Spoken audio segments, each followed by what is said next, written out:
supporters are the best in all the land. Listen to the cheerleaders, listen to the band. Look at all the fans, they're cheering on the pack. Always looking straight ahead and never looking back. Why don't you meet me in the Wolfpack Den? We'll all have lots of fun watching our team win. No doubt about it, listen close my friend. I feel sorry for any team that comes to the Wolfpack Den.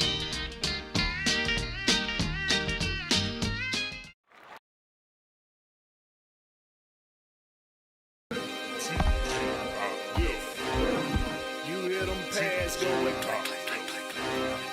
You hear them clicks going tap, tap, tap, tap. 704 beats by Alex J. Yeah. First and 10. We in the trenches. You like the water cooler. You be on the benches. Think your team better, but they lack skill. First snap, I leave your backs in the backfield. Your quarterback scared, I see it in his eyes. Sent the receiver in motion, that's just a disguise. My linebackers, they stepping up.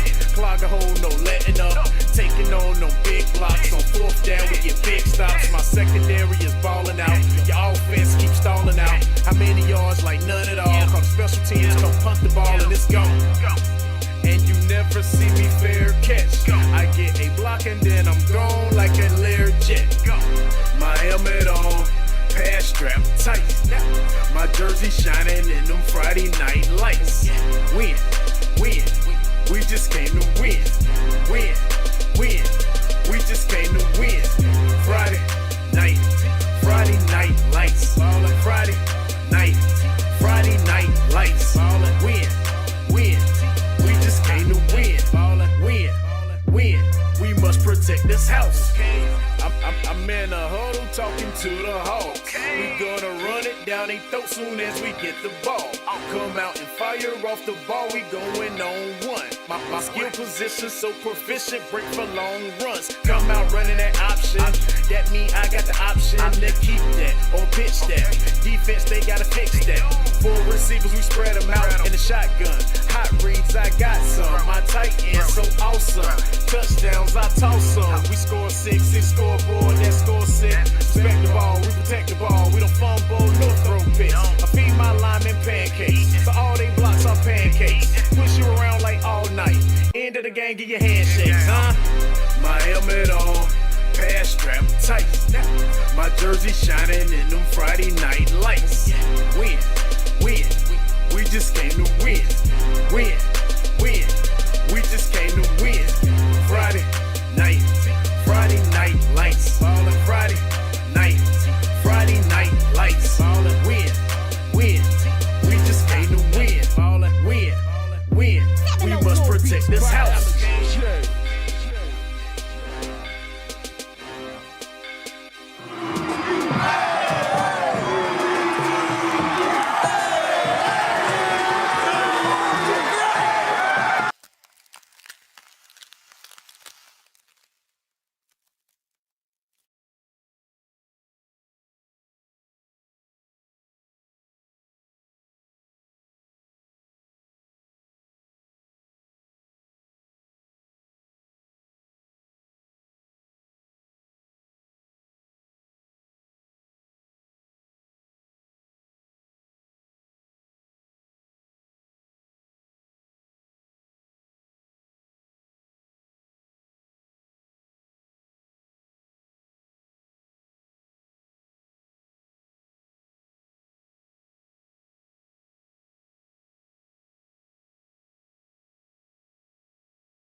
Running running up and down the hallways, making sure that we're reaching out to airwaves so you can pick us up.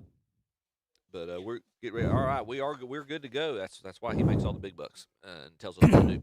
But, Houston, we are here. yeah, we do not have a problem anymore. Just up at Black Mountain. But thank you, everybody for tuning in. Appreciate you joining us for the Red Zone Radio. Once again, brought to you by Crawlspace King of Shelby. We've got some finals from yesterday, Dennis. Those are the games in white. Give us those final scores in white that you see, Dennis, real quick. Yesterday, Hunter Huss squeaked by Bessemer City 61-6. Yeah. Over at East Lincolnton and Providence. I think they're still going on, but that's getting close to maybe a final. We might have a score update on. I think it might be 27 or 26-17. I think maybe that's per Twitter, per the tweets. I think The tweet. I think both teams have scored a touchdown since that, but we'll have yet to confirm that. So When they broke off last night, it was 19-10 in favor of the East Lincoln Mustangs. But the Lincolnton Wolves, they have definitely put the nail in the coffin for North Lincoln. 55-15 last night was. Moving on over, we've got a Ashbrook Berry Academy final. Ashbrook 35, Berry Academy 7. We've got an East Gaston Warriors win over Forest View 33-16 last night, and that's the ones that we had from last night. So we're looking for an update. Now, I think you just put it up there on the East Lincoln and Providence is 26-17, and I don't know if that's a final or not. It's not a final yet, Dennis. Last we saw, and again, this is per Twitter, so what we see, the score 26-17 with about 9 minutes remaining in the fourth quarter. So that's the first score that we have out on the games that we've got up on the board. Dennis, let's run through these real quick just to let folks know what games we will be covering. Okay. So we've got I'll do the left side and the top half of the middle, and then I'll let you take over from there. So we've got the two other Cleveland County games from the start of the year tonight. Just a little old game over at Sid Bryson Stadium this evening. The Shelby Golden Lions travel to take on the Crest Chargers. A little crosstown rivalry. There you go. It might be a little. Folks might know that one a little bit. Also, we've got Burns traveling down from Lawndale over to Kings Mountain to take on the Mountaineers. So both of those teams probably a little perturbed with their results from last week. Both of them looking for their first win. So we're going to have there's going to be one team at the end of the night in Cleveland County that remains undefeated. And we're going to have one team that has not won after 2 weeks here in the county. Well, I don't want to interrupt you too much, but I did go to the Burns-Crest game last Saturday. Okay. We didn't get to talk about that, and I would just like to give congratulations to Burns. I thought Burns did an outstanding job, particularly their front on the defense and the offensive side. They also had some explosive running back play, and of course Max Davis continued to be Max Davis. But you got to understand, folks, on Saturday afternoon at 1 o'clock, in the heat of the afternoon, the attrition that was going to take place caught up with Burns because they have about 30-something players. Crest had about 50-something players. Yeah. The odds are going to favor Crest in that case. And sure enough, in the fourth quarter, with all the cramping and the stuff going on, Crest was able to pull out 2 touchdowns to advance from the 14-14 tie to the final 28-14. Kudos to Burns, and those of you that are playing Burns, beware. This is a very solid team with a young quarterback that will get better. Kings Mountain, beware tonight. Burns is not going to be your pushover, even though you're a 6A and they're a 4A. Yeah. So kudos to Burns and congratulations to Crest on toughing out a win last week. Sorry for the interruption. No, that's perfect. Perfect information you gave there, Dennis. Yeah, we talked about, we were worried about, was Burns going to be too one-dimensional? Were teams just going to key in on, specifically last week, was Crest going to be able to just key in on Max Davis and just shut him down? One thing we learned, and I've heard repeatedly, and I heard it from last week as well, Burns is Burns' front line, offensively and defensively, those are some healthy young men. You're not going to be able to just key in on Max and just think you're not going to get pushed around. That front five on offense and the front four on defense, they can move the line. So that and they're going to give. They were able to give Max some holes. That was anybody's ball game for 3 quarters. That was, and it was a true inter-county rivalry. Burns did it. We talked about it. We didn't think Crest had quite as much firepower as they had last year. Burns, Max Davis is another year of experience under his belt, and they've got the size to try to slow the game down and keep it close. It was close for 3 quarters, and like you said, Dennis, it's just the depth of Crest. Probably with being that game.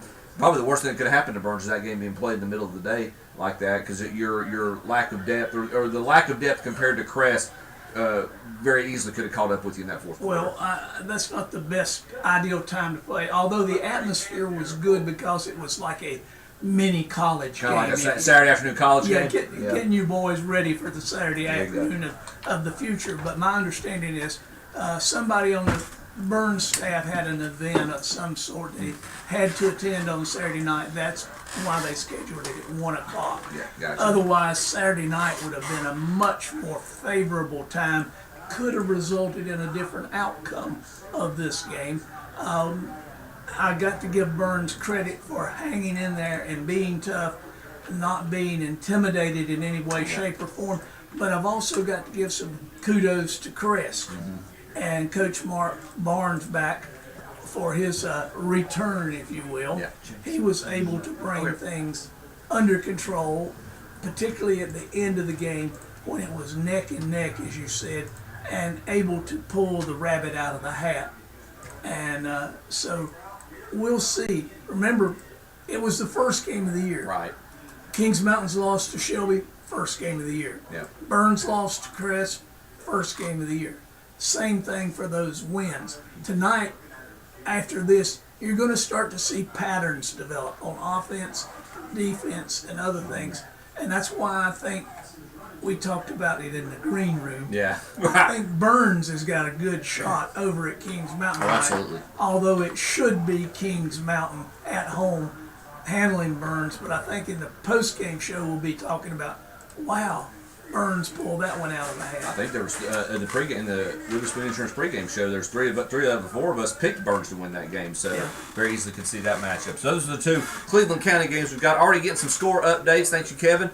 Chase already strikes first against Albemarle at Chase. They lead the Albemarle Bulldogs 7-0.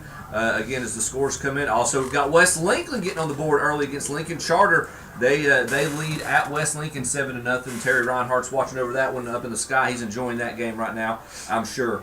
Running through some of the games real quick again. Other games that we've got on the docket that we will keep you up to speed on as the scores come in. Again, the 2 Cleveland County games: Shelby at Crest, Burns at Kings Mountain. Cherryville heads up to Swannanoa or Black Mountain, whichever one you want to call. Cherryville takes on the War Horses of Owen. Albemarle's at Chase, as we said. Chase leads that game early 7-0. It was Huss over Bessemer City yesterday, winning that game 61-6, as Dennis just mentioned. RS Central's at North Henderson. The Hickory Red Tornadoes looking to get their first win of the year after losing at home to South Point last week. They travel to Alexander Central looking for their first win of the year. Now, this is awesome. So there we go. Thank you. Now my 44-year-old eyes aren't being as strained. Well, I went to the eye doctor this week just because of that. Did you pass? No. I've got to go back in 2 weeks. Oh, good for you. That's always exciting. That's always good news. Thank you, sir. I'll give you another deductible. Drawn heads to Freedom. Got St. Stephen's at Bunker Hill. Polk County travels up to Newton Conover. Newton Conover is the first to score in that matchup. They lead 8-0. They must not have a kicker. Either that or they just feel confident about their 2-point conversions. 8-0. Newton Conover up early on Polk County. Fred T. Ford traveling to East Burke. High Brighton already scored at least twice against South Caldwell. They lead 13-0. We don't know if we have a final score yet, but the last update we have via Twitter: East Lincoln leading Providence 26-17. West Lincoln strikes first against Lincoln Charter. That game is at West Lincoln. The Rebels lead the Eagles 7-0. Again, final score from yesterday: Lincolnton defeated North Lincoln 55-15.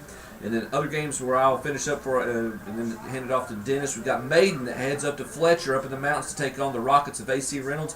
Christ School comes down the mountain to East Rutherford to see if the Cavaliers can get their first win of the year and under Chris Cogdell, new head coach. And then Thomas Jefferson going across state lines looking for looking for a matchup against the Hurricanes of Greenville, wanting to get some revenge. Greenville won that game pretty big last year. Thomas Jefferson looking to see if they can take one back from them this year. Dennis, go ahead. Is that Greenville Hurricanes, is that a charter school or a homeschool group? Yes. Both. I'm gonna go with a charter school. How about that? Okay. Well, up in your neck of the woods, the Inca Jets have a 28-0 lead over Hayesville. We've got the Robertson Rams taking the Watauga Pioneers on. You got it right. No score in that one. You got it right the first time, Dennis. Go ahead. Okay. We've got the Roseman Tigers. Now that's way back up in the hills. Yeah, you're about to get to that's where Brian Branch is traveling to this weekend. He said he was going to Murphy.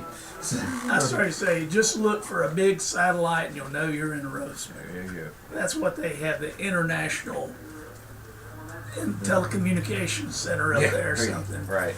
All right, we've got, let's see, who is that?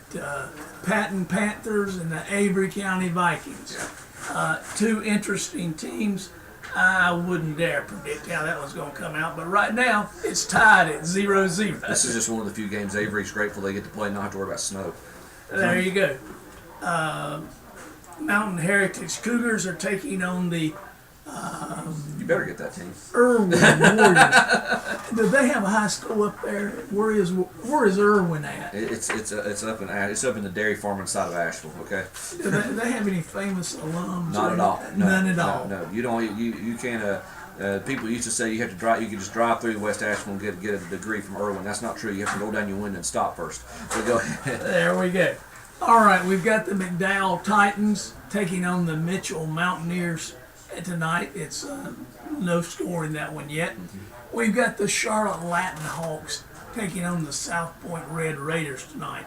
That will be interesting because South Point had a victory over Hickory in the first game, and I was told by an informed source that was at the game that it seemed like Hickory just wasn't able to adjust to the South Point offense. A lot of teams do that because they're not used to seeing that. The thing of it is you said, you've had all summer to prepare for it. You know that's the first team you're playing this year. You got time to work on the option. Come on.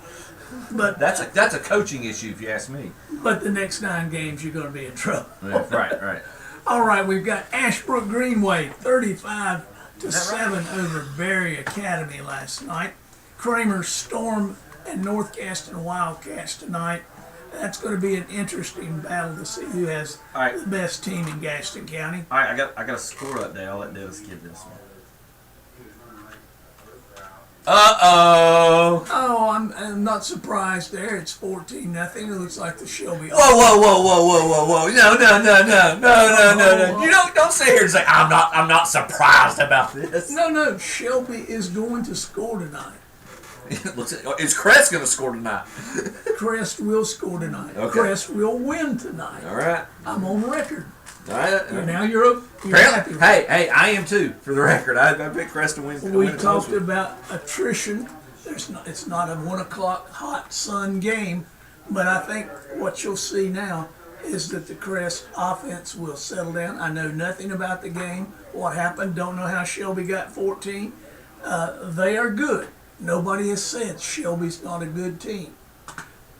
I think Crest in the fourth quarter will be the better team for this. Now they may get beat 50-0, but that's why they play the games. that's why they play the game. Hey, I don't know if these are 2 defensive touchdowns, but if they're not, that tells me Cruz Scott settled in pretty good at Sid Bryson Stadium. That's He's confident, and he does have quite a few receivers who can buzz down the field very quickly for 2 scores. Pretty good running back he can hand off to as well. It takes a little bit of the pressure off of him. Woods is an excellent running back. Yeah. Shelby has very good players, better players than they should have as a 3A school.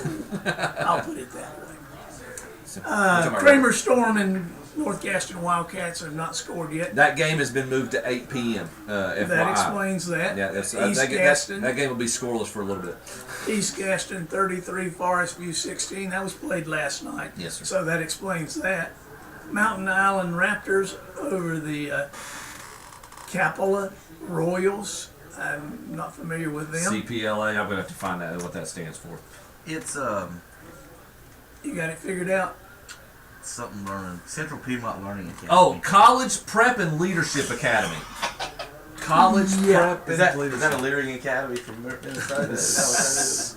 That's what did I say? That's like we talked about in the pregame show. That's North Carolina's equivalent of IUPUI right there. Well, on the next game, the Bradford Prep Bears playing the Highland Tech Rams. This is Bradford's initial campaign, and they had a former Shelby player coach that was coaching them, and he left that position prior to the first game. So we don't know exactly how that's going to affect the team. They may come out really fired up and take on Highland Tech and run up the score on them or not. We've got East Henderson and Madison playing tonight. So far, no score. We've got West Henderson and Hendersonville playing, no score. We do have a score on the Dobbins-Bennett Indians versus the Asheville Cougars. It's Dobbins-Bennett 17, Asheville Cougars 8. I think Dobbins-Bennett must be a Tennessee team, I believe. Yeah. It is, and Asheville will be playing Crest next week, I understand. So they're Dobbins-Bennett's based like Kingsport, around that area. So like the Triangle area, Johnson City, Bristol, Kingsport. Okay, we've got the North Stokes Vikings taking on the Bucking Elks. They were scared of this, saying that team in the pregame show. I don't know why. I don't understand the problem. I don't know why. We handled that on the postgame all the I time. don't understand what the problem is. The Bucking Elks. It's like they're worried about their career ending or something. Yeah, North Iredell Raiders playing the West Iredell Warriors. No score in that one yet. And in a real battle, Tuscola is taking on the Cherokee Braves. And we have no reservations about that score. It's 0-0. I don't know if Harris has got a line on that game or not. We'll see. I was about to say, right? Harris has got a line. They just They might not be public. So, all right, let's see if we'll keep an eye on some scores. I'm sure Kevin as well is going to Well, probably get folks, some what we're action. about to do is send it out to the field. So There we go. we did our best to update the scores and let you guys know what's going on. We are going around the area, and we're going to send it out.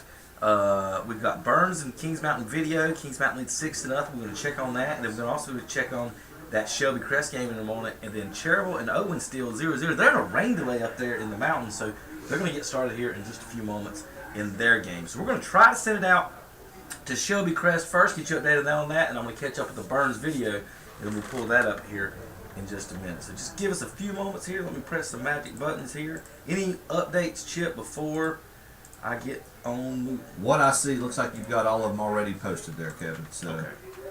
So AC Reynolds, you've already got it. 8-0 on Maiden. I see you got your Johnny on the spot as usual. all right, well, we're going to go out to Shelby and Crest and see what's going on. Oh, commercial is one.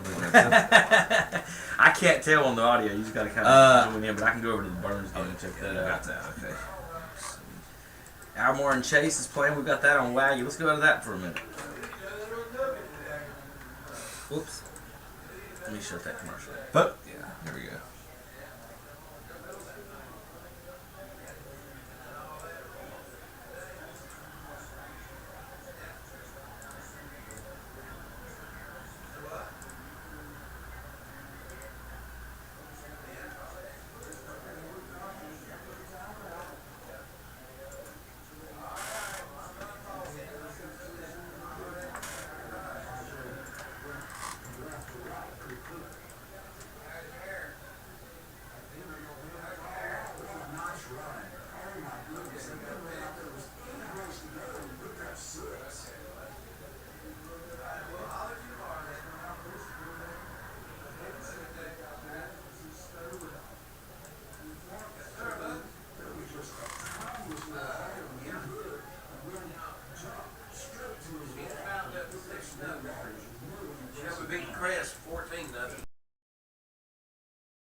North Iredell leads West Iredell 32-0. I saw that. I gotta get that up though. What's the KTC broadcast? Show that.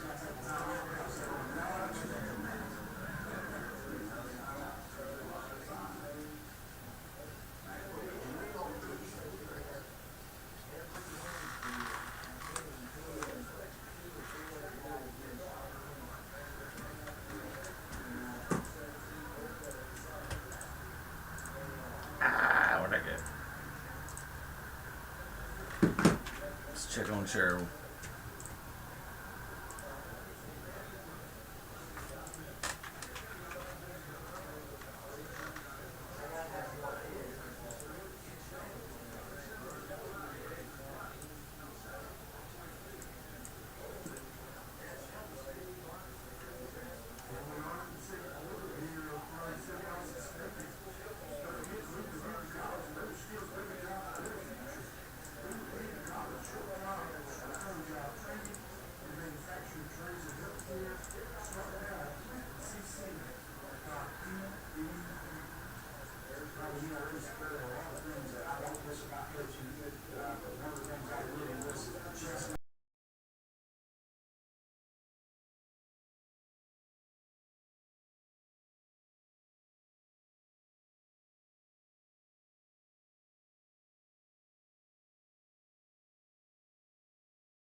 I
don't know what I've got playing.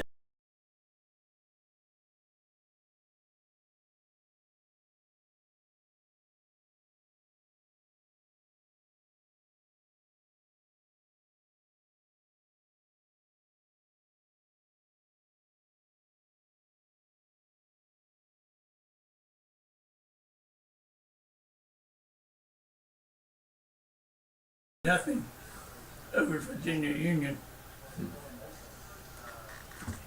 I don't know what's going on. I gotta check something. The sound's not. Something's going on. Something's muted. Something's on.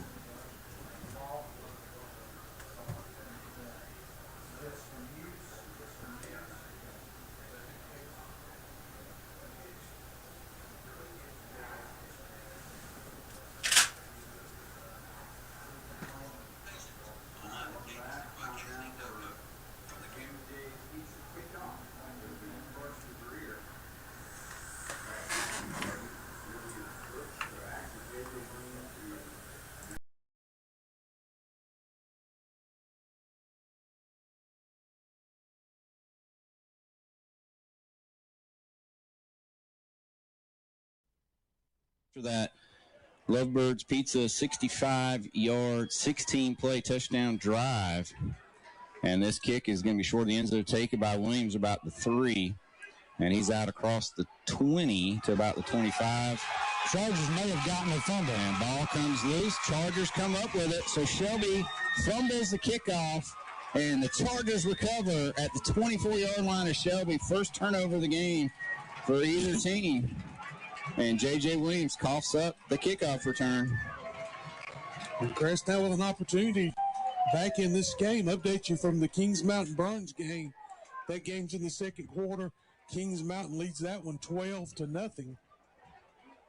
So that Shelby defense is going to have to go back out there after just being out there for a 16-play drive. And so hold on to that football, young man.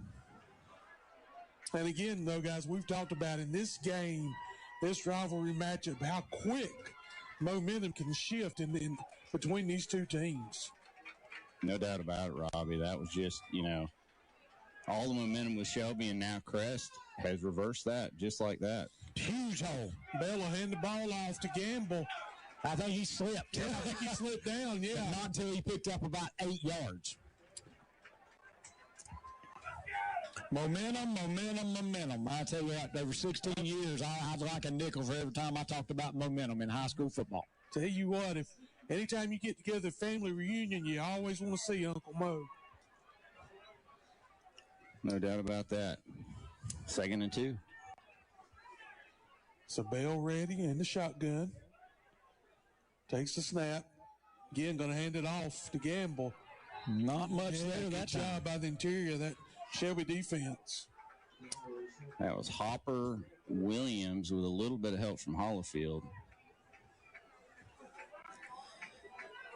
So 3rd down and 2. Yeah, I mean, Shelby had the ball. Shelby scored with 5:41 left in the first quarter. They held the ball for 6 seconds on the kickoff return and fumbled it. Wow. Now we're down to 7 minutes to go in the half. Bell ready, takes the snap. Gonna It was a great fake, fantastic fake, and then he tried to catch Majay on the slant, and just a little bit beyond his outstretched fingers, and so here comes the heavy package. It's a heavy package, but they'll keep Bell in there, and I know Saturday, Robbie, I saw him split out. Yeah, he slides out to the wide receiver spot. 2 wide outs. And that's what they're going to do here. Send to the right side. Melton takes the snap, trying to pick up the first down. It's going to come down to a spot. Close. They didn't give it to him. So big stop by Golden Lion defense. Yeah, good job there by the Shelby defense to make that stop on 4th down. So Shelby's going to take over on their own 15. Yeah, he got 1. He needed to get to the 14. He got to the 15, and I'm not sure who made the stop. But that was a big stop for the Shelby defense after that turnover. It was. And now Chris Scott back out there for the first time in a long time. And he'll fake and throw it. Oh, he had a man. He just threw it a little bit low. He had a lot of pressure coming in on him, and the attempt was to number 6, J.J. Williams, and it was just around, just barely off the surface of the grass, and he couldn't handle it. That was a strange play. I almost wonder if it was blown dead before they ran it, because... Well, they did throw a flag down. So maybe it's a dead ball foul. They were turned around like they're going to mark it off on Shelby, so... Yeah, I think he was so wide open because the Chargers stopped. Yeah, so it's a 5-yard penalty. And our penalty sponsor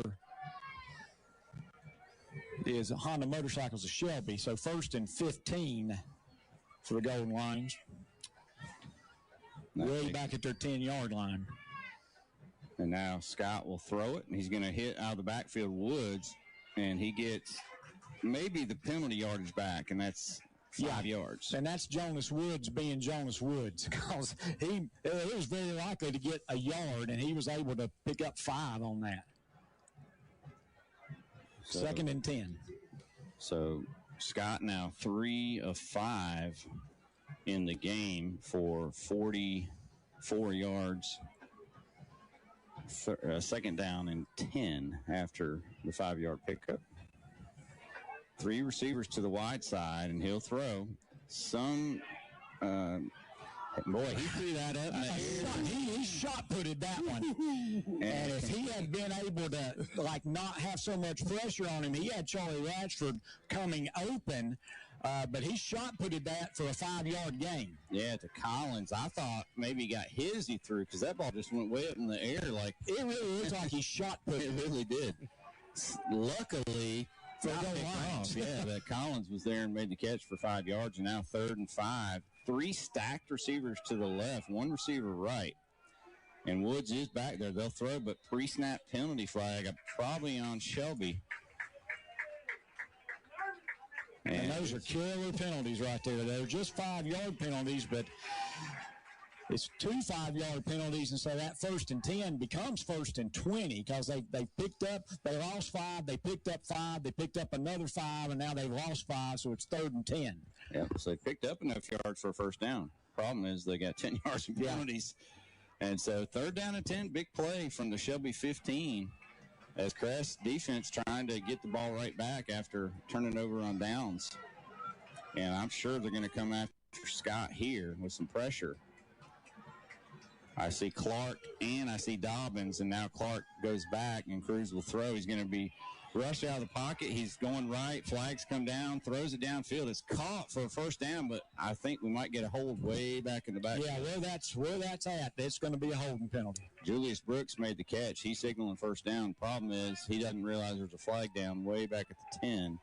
Holding Golden Lions. That'll be half the distance. Now, if that hold was the hold that enabled him to get outside, I can understand the hold. If that's a hold on the backside when your quarterbacks got outside contained, you don't blame an offensive lineman because you don't know where the quarterback is, but that hold might have been the thing that sprung him. It's going to be Yeah, they didn't mark this off right. It should be half the distance. It should be half the distance. Now, I notice I didn't say that. Brent Pasco did.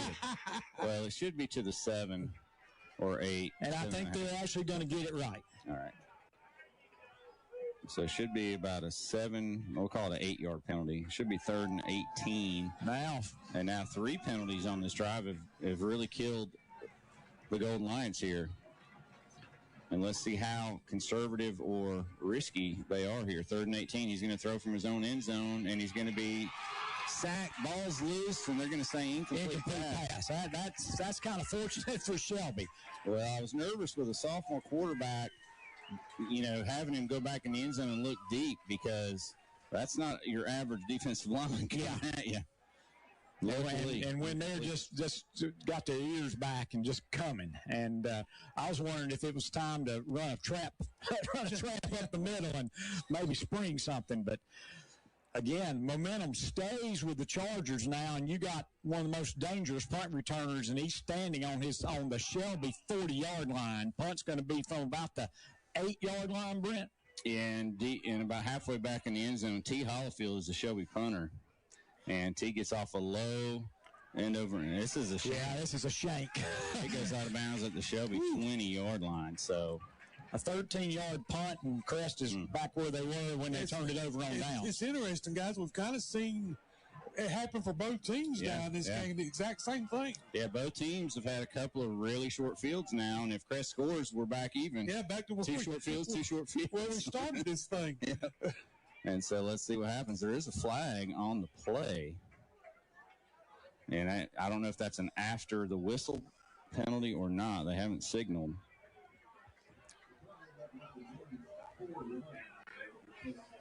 They're marking the ball at the 14 of Shelby. Actually, I don't know where they're marking it, because they're acting like maybe this is a re-kick.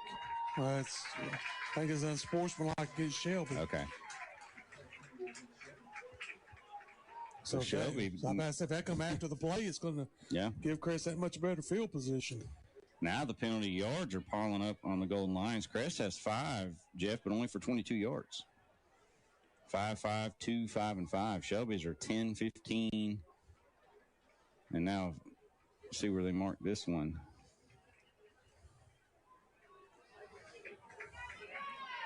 They haven't even marked where it went out of bounds, so they're gonna say it went out of the 25.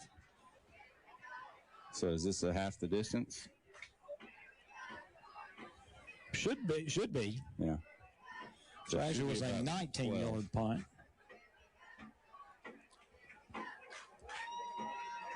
They marked off 15. I don't understand how you can, again, I'll take the heat for that one. I don't understand how you get a 15-yard penalty down to the 10. Good job. It should have been marked to the 12. Yeah, so far, the times they've made kind of ridiculous marks, they've changed them. And it looks like we're stepping in again. Yeah. Well, it isn't our job to mark it, but we know the rules. We kind of know. I mean, I kind of understand the rules. You have a bit of an idea. I don't know much. I just don't see how you go from the 14 to the 10 on a half the distance penalty. We have seen worse, though. Yeah, we have seen worse. Well, Coach Wilbanks is pleading his case. They are huddling. If they move this back to the 12, they got it right.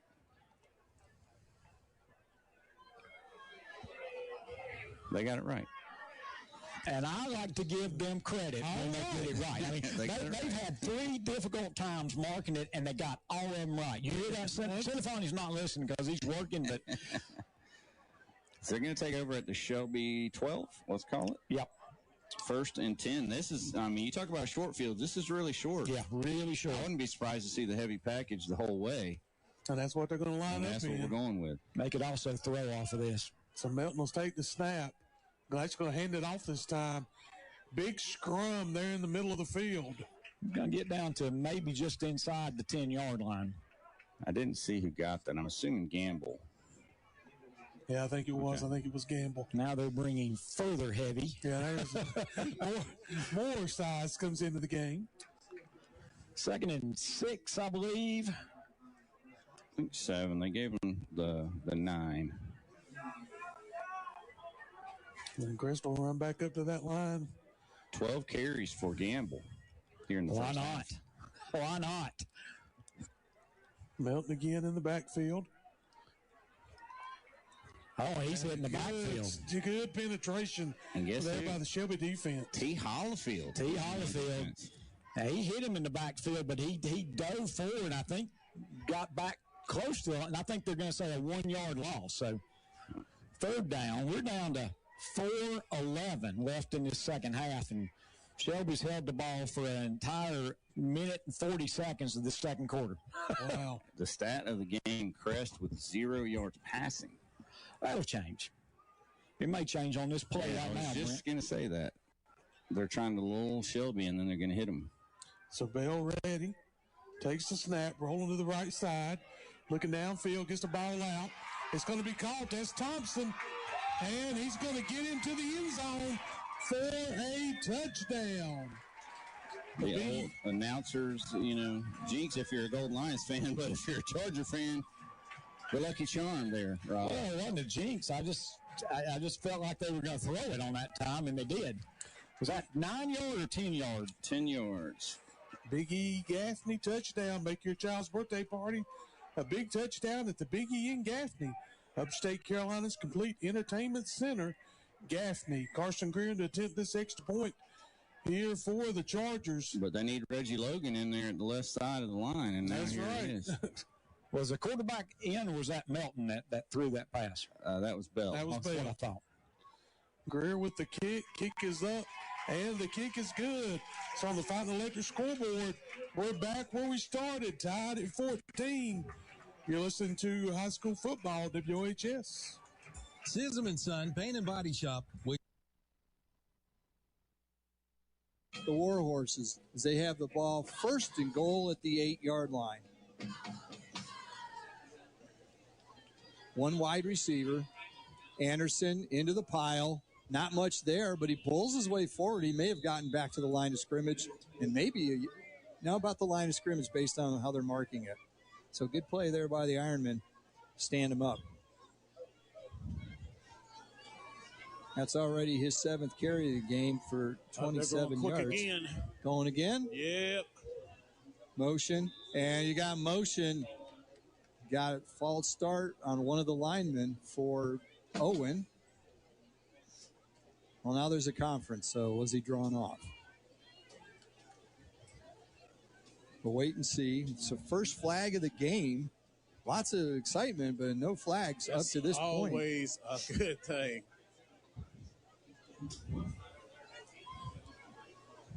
Well, the discussion continues. And I think it's finally, we've got some white smoke, so I think they've got a decision. Or we've elected a pope, one or the other. I'm not sure which. And it is going to be a 5-yard penalty against Owen for false start. And that is a penalty accepted, brought to you by Sage Roofing of Cherryville. Their first mention of the night. Yeah, I think they had about 20 mentions. Oh, man. The West Lincoln, North Lincoln game the other night. So it'll be 2nd and 13, which is 2nd and goal. Again, usual set here. Man in motion. Handoff comes back the other way. That's going to Halford, number 33. Tried a little misdirection there, sending Lewis in motion, but then coming back to the right with Halford. Yeah, that was a little old school misdirection football right there. Sweep it fake to the left and then hand it back off going back to the middle. No counter, and the Ironman did a great job backside of waiting on it to come back to him. You know, holding your line. Yeah. Not going with the fakes. Absolutely. Stay in your lane, as they say. 3 wide receivers for Owen now. Manx rolls out to his right, looks in the end zone. He's going to keep the ball. And are you kidding me? Oh, they say he stepped out of bounds. He jumped in the air, flipped it to Gardner, who went in the end zone, but they're ruling that he stepped out of bounds at the 11-yard line, which is good news for the Ironmen. Yep. Tried the old Tim Tebow pass there. Almost worked, but right foot stepped out of bounds right before the pass. So that'll bring up 4th and goal now from the 11-yard line. And the kick Again, is 3 good. wide receivers. You don't see 12-7 this on your often. Mr. Sparky Wright's Jewelry Scoreboard. We'll be right back. The left, looking downfield, sets his feet, throws, and it's going to be out of the back of the end zone. They're going to turn the ball over on downs, and the Ironmen will have it at their own 11-yard line. Yes, sir. Great pressure from 59, Austin Shoemake. One thing I've noticed with Owen, with their pass plays, they're not a drop-back passing team. They're a sprint right, sprint left team. Looks like the Ironmen are kind of starting to figure that out. They was able to get 59 on the pressure for the Ironmen and rush the throw out of the back of the end zone. So it's 14-6, the Ironmen with the ball, and they have had scoring drives of 2 plays, 41 seconds, and 2 plays, 34 seconds. Let's see if they can be as efficient on this possession. Absolutely. Hand off to McElhaney, breaks it to the left side, cuts it back up, gets across the 15 out to about the 16-yard line. Good gain of 5 on first down. Good run by McElhaney. Always ready for that cutback move. Great vision by him. So I would expect for them to keep running it and handing it to McElhaney because it's being very effective right now.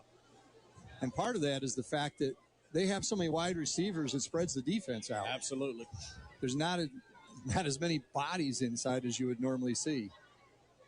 Adams, high snap, catches it, throws a little bit behind his receiver. He was going for Elijah Whitworth. He doesn't go by EJ or something? Make it easy on he me? goes by Najee. Najee. Okay, yep. I can handle that. See, I'm going we'll just take the E off right there. Najee. Yep. Okay, got that. So the pass ball is incomplete. He'll bring up 3rd and 4.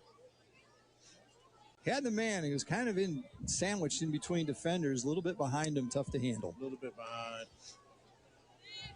Now Owen brings a bunch up to the line of scrimmage.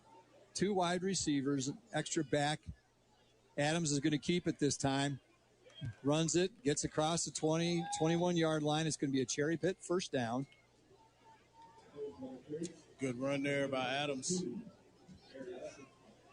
So he gets from the 16 to the 24, gain of 8 on that play on his first carry of the night. Yeah, he took it that time and just got straight downhill right over the right tackle for the first down.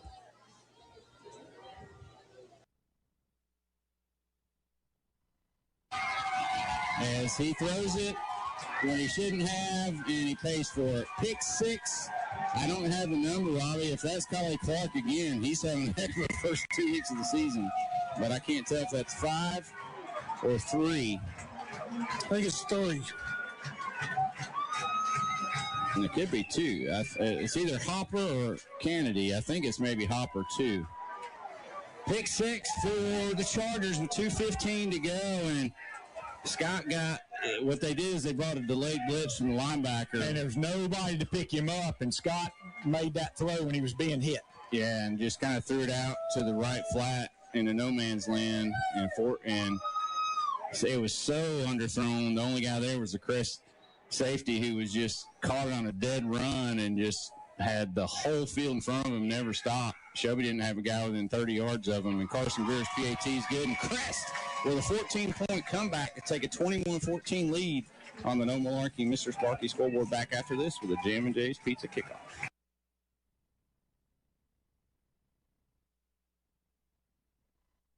Pocket was kind of closing in on him a little bit, too. Yeah. That's why he tucked it and ran. So 1st and 10 from the 35. McElhaney around the right side's got an opening. Breaks 1 tackle. He's across midfield. It'll be another cherry pit first down as he gets down to the 46-yard line.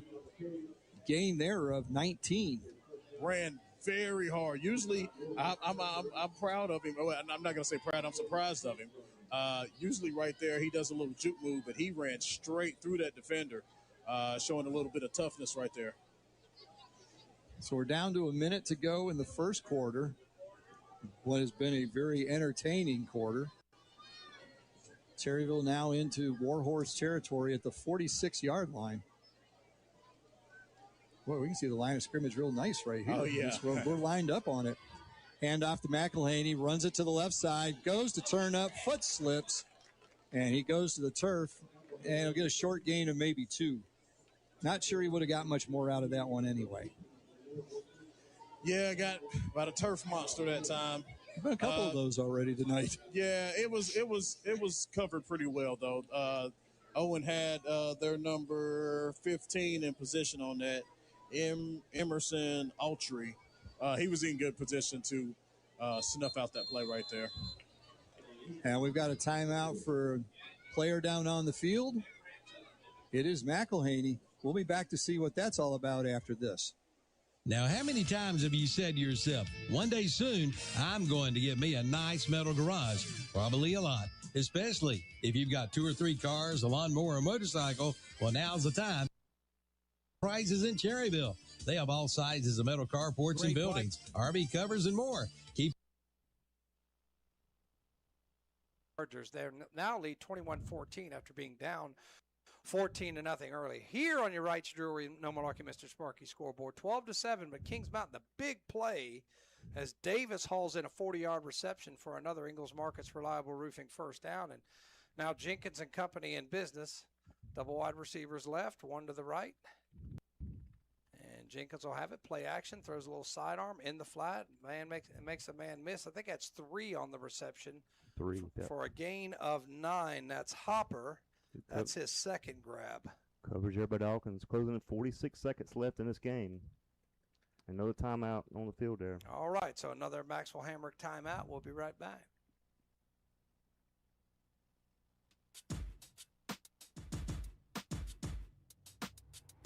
Do you Dropped and picked it up. They're going to actually put it at the 33, I think. And that's where the goal lines will start. They still haven't put the ball down. We know that interception was Jameer Kennedy. Had that interception returned for the Chargers. Shelby's playing almost like when it got 14-0, they thought the game was over. They've been sleepwalking for the last quarter or so, and now handoff to Woods gets maybe a yard. And so, the game is 4 quarters, and Shelby's going to have to kind of wake back up. That's the first handoff to Woods in 4 drives, and so they kind of went to the pass, and it wasn't that the pass didn't work. They just got a lot of penalties while doing it. Holding, false starts, you name it. And now 2nd down and 9. And another penalty flag comes out. I mean, they might hit double-digit penalties in the first half. That's 8 penalties now. They did hand the ball to one time to Woods, and that was the holding penalty. That got them in 2nd and 20 instead of 2nd and 10. So 2nd and 14, and Shelby just seems like this whole quarter has been 2nd and more than 10, and now hard count maybe gets back. The defensive end to jump. I won't name the young man because I like him, but he was anxious to get in that backfield. So the 5-yard penalty on the Chargers, and again, our penalty sponsored by Honda Motorcycles of Shelby and CSI Mechanical. So we're back to 2nd and 9. 1:25 left in this first half. Second quarter, all Chargers. 21-14, Chargers lead, 1:18 to go, second quarter. Scott's going to throw on 2nd and 9. It's going to be a short pass. It's caught and immediately wrapped up. But it's going to be a pretty nice gain. It's going to bring up about a 3rd and 4. That should have been about a 5-yard catch. Yep, 5-yard catch. Collins. And again, you got to take the play that's there, and that 5-yard play is what's there. Now, what happens if Crest starts jumping that 5-yard play? Then it could get really, really ugly. 3rd down and about 4 from the Shelby 39.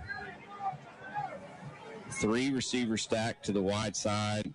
Collins in motion, and we're going to get a timeout. That'll be a Maxwell B. Hamrick timeout. Called by the Chargers with 39.1 seconds to go here in the second quarter. We'll be back after this.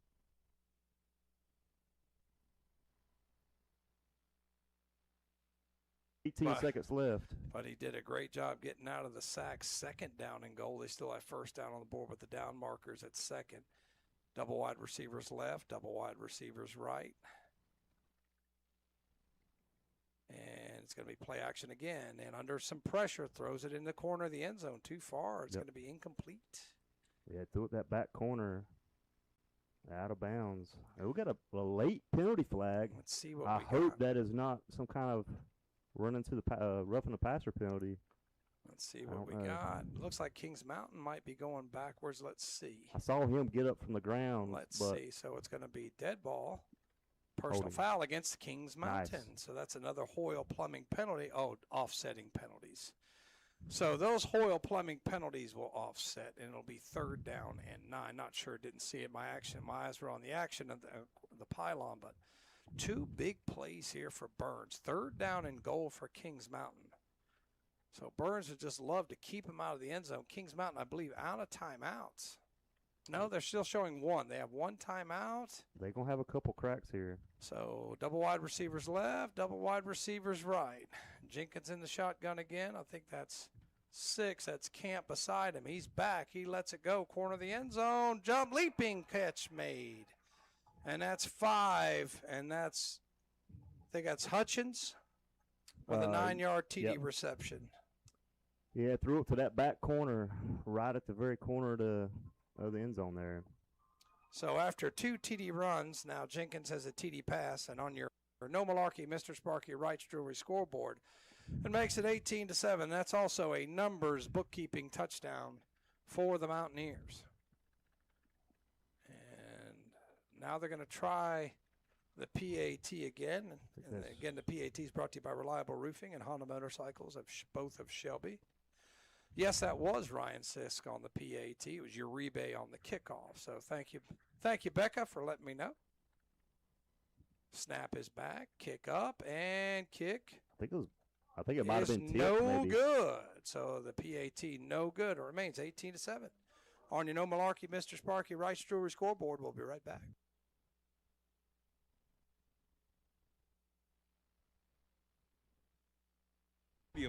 As we are here at 107.5 WAGY, and we're preparing for Marino, number 40 for the Trojans, kicking off from the right hash, and we're looking here to see if he's just kicking a squib kick. It's all out to the 47-yard line, it appears to, 47, 48, depending on where they mark it.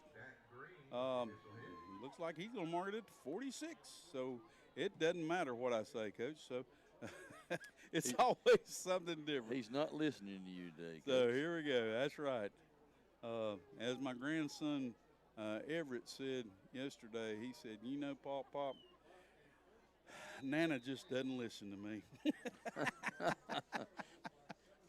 Those referees don't listen to me either. So here they're taking over 1st and 10 from their own 46-yard line with 2:32 remaining in the first half. That is Davis back, number 19. He hands off to number 6, and that is Butler, A.J. Butler, who's hit immediately. Lost a yard. And he does lose a yard, which will bring up a 2nd and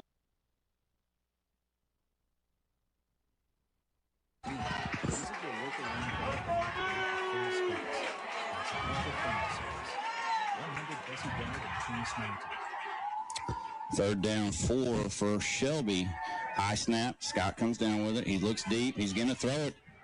And back deep. Collins makes the catch at the 20 and down to the 16.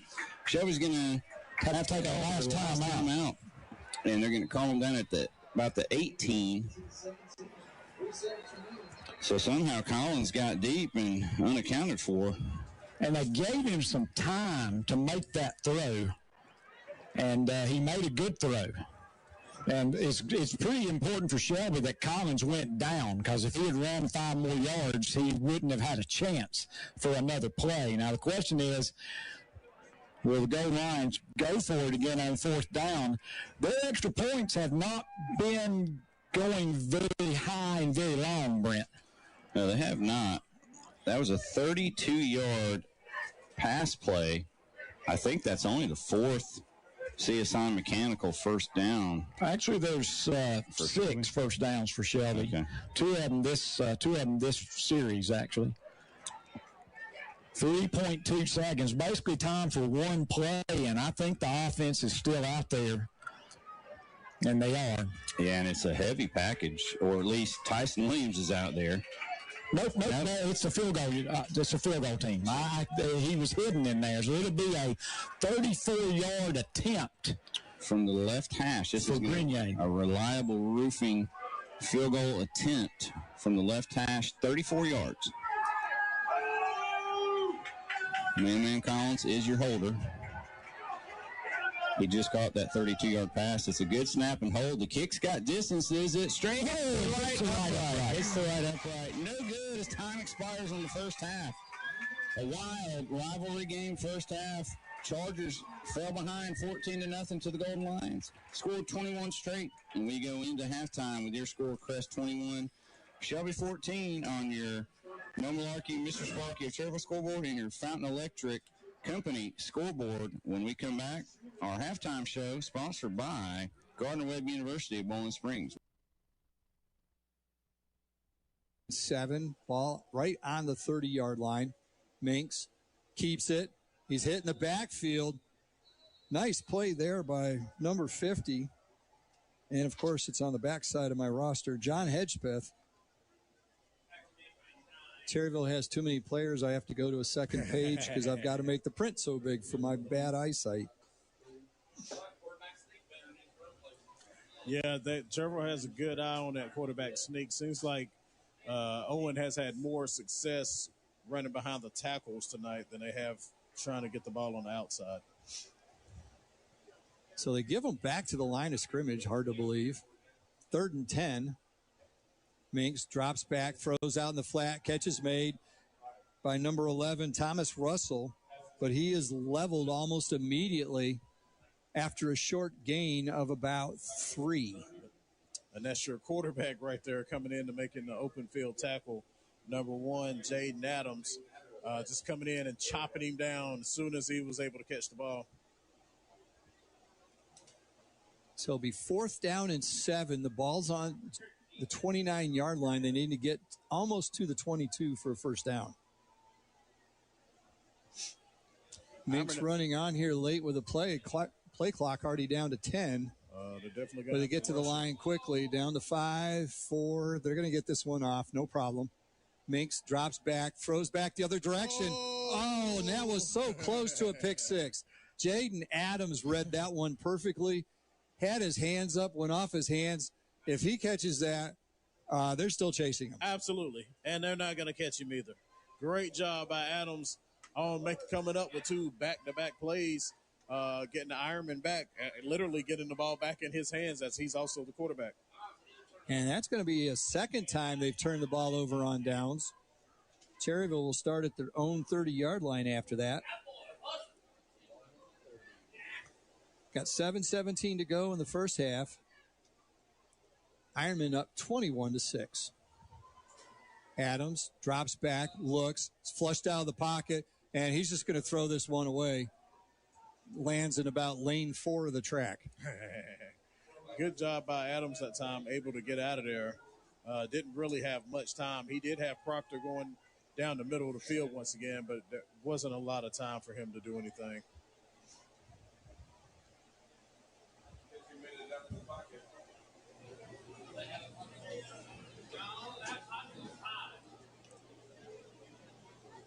All right, so 2nd and 10 after the incompletion. 1 wing back, 3 wide receivers. Adams pulls up, throws. He's got Whitworth again. Whitworth's across the 50, breaks a tackle across the 40, and is finally dragged down at the 36-yard line. But another big play there. Big play. Once again, that quick hitter going across the middle as the Ironman has all. That was Proctor or Whitworth? That was Whitworth. Whitworth, number 4. Ironman has everybody spread out, so it's hard for them to put on that one-on-one coverage. When he's running that quick, skinny post, it's hard for Owen to do anything with it. So that's a cherry pit first down for the Ironman after the 34-yard run and catch. Adams to Whitworth. And they're in business again at the 36-yard line of the Warhorses. Fake to McElhaney, throw out in the flat. Hits the wide receiver, Hopper, in a bad place. Right in the hands. Right in the hands. And that fell incomplete. I don't think it was going to be a big gain, but still. Yeah, Hopper, I'm sure he'll catch the next one. But yeah, you really need to, when it hits your hands, you got to bring it in. 4 completions already for Adams, over 100 yards passing. Hand off to McElhaney. McElhaney around the left side, runs around one man, bowls over a man after getting the first down. Like you said earlier, he just lines up and hits him. Yeah, he's way more aggressive last year. Last year, McElhaney runs that out of bounds, which is not a bad thing to do. But I love his toughness. Like you said, lining him up and running straight through his numbers there.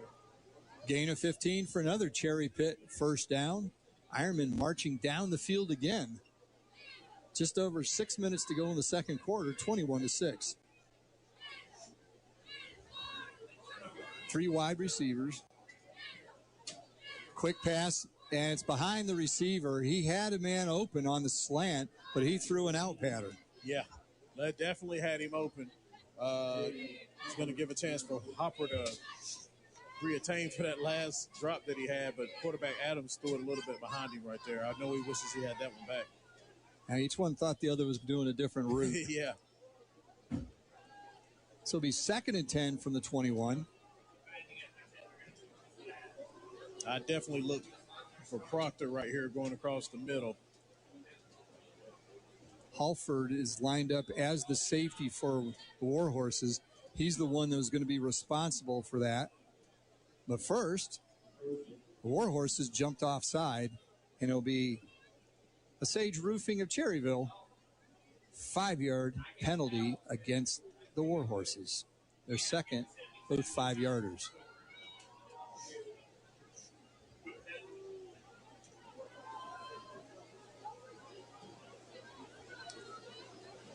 Hand off to McElhaney, breaks it around the right side, turns it up, goes down the field, and he's in the end zone. Hit right before the goal line.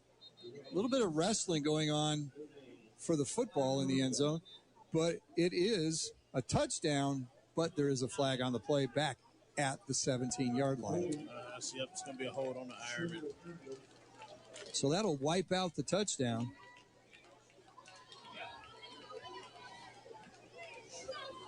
Looking around the area, halftime, West Lincoln leads Lincoln Charter 35-0, nothing like last year's game, 72-49. And just up the road, it's halftime. AC Reynolds and Maiden are tied at 8 apiece. I need to change my setting here so I get some more scores out of the Charlotte area. So the penalty will push him back to the 26-yard line. Low snap. Adams has to fall on it. Well, he didn't try and fall on it, but he went down for it and went to one knee, so that'll be a loss on the play. 3rd down. Let's see. Who was that in there? It looks like that was number 2, Bear Dasher. It's a great name right there, Bear Dasher. I've been waiting for that one all night. Well, like so that would be a sack right there, right? I think they just call that a running play because I think it goes on his running stats, not on his passing. So a loss there of about 5 yards. All right, so Owens called timeout. Timeout's brought to you by Via Hospice Healthcare of Cleveland County. We'll be back after this. Just announced from Chevrolet and GMC Financial. 0% APR 5.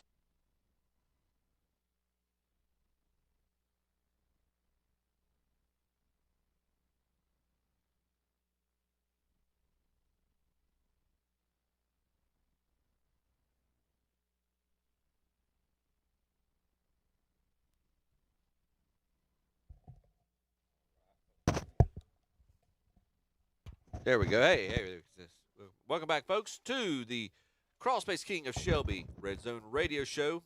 Chip Carter here along with Dennis Davis, Kevin Hastings. Appreciate Kevin keeping us up to speed on the scores around the area. Folks, I'm just going to throw it out there. We're relying on outside sources at times, and it's early in the season. And I guess all these scorekeepers they're still getting into midseason form as well. So if you see some of these scores that are bouncing around, I apologize. We're trying to rely on our sources, and those. Usually, most of the time, those sources are reliable. We're running into except tonight. We're running into some issues with some of these games. Dennis, let's go. We'll go through these scores. Speaking of scores, let's run through them real quick and give folks updates. We can also go through, let them know which scores we've got as finals. If you're watching online, the scores and finals as usual as per last week are in white. The yellow scores are still in progress based on our information. So run through. I'll go through the first on the left side, and then the top half of the second row, and then I'll hand the baton off to Dennis. The Cleveland County matchups. Shelby jumped out to a 14-0 lead, and we gave Dennis a hard time there for about 5 minutes, and Crest must have heard us because they put 21 straight up. Since then, they lead, ye of little faith. Yeah, they lead at halftime, 21-14. Kings Mountain got up quickly on Burns. Burns clawing their way back. It's 18-7 Kings Mountain right now. The Cherville Ironmen lead Owen 21-6 up in Black Mountain. Chase leads Albemarle 24-7. Final score from yesterday: Hunter Huss wins big over Bessemer City 61-6. It's RS Central leading North Henderson 28-0. Hickory likes that score. They're leading Alexander Central 28-0. We do not have anything yet for drawn at Freedom. Bunker Hill clinging to a 7-6 lead over St. Stephen's. It's Newton Conover leading big over Polk County 36-6. East Burke, the only score so far in that game, 7-0 over Fred T. Ford. High Brighton leads South Caldwell big 34-0. Final score, East Lincoln hangs on to defeat Providence 26-24. Good win for them. East Lincoln Rebels looking very sharp against Lincoln Charter. Lead that game 35-0. Another final score from yesterday, Lincolnton defeats county rival North Lincoln 55-15. We've got a tie game up in Fletcher. Maiden and AC Reynolds tied 8-all. Christ School leading East Rutherford at East Rutherford right now. That score is one of those we've seen bounce around on Max Preps. So right now, what we've got as the score is 25-18. We will keep eyes on that and see if that score continues to change. I might check out some secondary sources as well to see. No news yet on Thomas Jefferson at Greenville, South Carolina, the Greenville Hurricanes. No score for that. No update on that yet. And Inca leading Hayesville big. I was not expecting Inca to have this much offense. They lead Hayesville 42-0. Dennis? Hey, you're up in the Asheville area. Christ School. Heath Schuler, I believe his son is playing for them, and he's an assistant coach up there. So they're probably a little better than maybe East Rutherford thought of them in terms of that. He might be doing a little better in that job than one of his previous jobs. Actually, well, a couple of his previous jobs. You talking about the University of Tennessee, the Washington Redskins, or it was something else he did. I can't remember what it was. Congressman, yeah. Hey, he defeated a good friend of mine, so I won't talk about him. All right, we've got a 0-0 score right now in Watauga and Roberson. Those are sometimes hard to get from back up in the mountains. I don't know what the deal is with Watauga, Kevin. They just don't really turn out their scores until you get about the final score. Same thing can be said with Rossman and North Buncombe, but that's so far it's almost in either Georgia or Tennessee. Take your pick. We've got the Patton Panthers. They're getting beat by the Avery County Vikings 12-0. And you've got the Irwin Warriors, Chip's home alma mater, leading the Mountain Heritage Cougars 21-20. No score on Mitchell and McDowell yet. We've got South Point Red Raiders right now over the Charlotte Latin Hawks 6-0. We've got Ashbrook Greenway 35-7 over Berry Academy. No score yet on North Gaston Kramer Storm. We've got the East Gaston Warriors 33, the Forest View Jaguars 16. That was played last night. I think that's indicative of maybe Forest View is going to have a pretty tough year all around. All right, we've got Mountain Island Charter and the CPLA Royals. We figured out what that was, but we can't repeat it.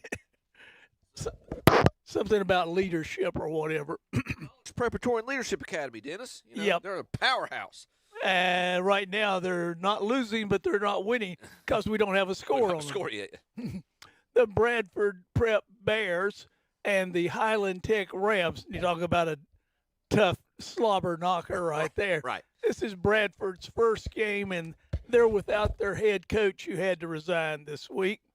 We won't really go into that right now.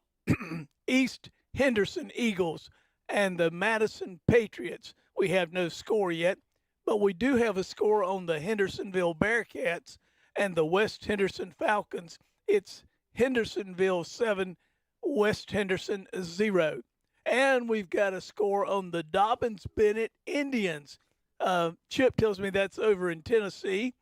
And the Asheville Cougars, well, they're in North Carolina, so that's an interstate rivalry. But Dobbins-Bennett is leading 25-18 right now. The Elkin Bucking Bucks, yes, I said that. Well done. Got it cleared. FCC, be aware. That score is 0-0 at this point. We've got the West Iredell Warriors 55-0 over the North Iredell Raiders. If Will were here, he'd tell you that one's over, even though it's not over. Right. Yeah, right. And we've got a great showdown in the mountains here.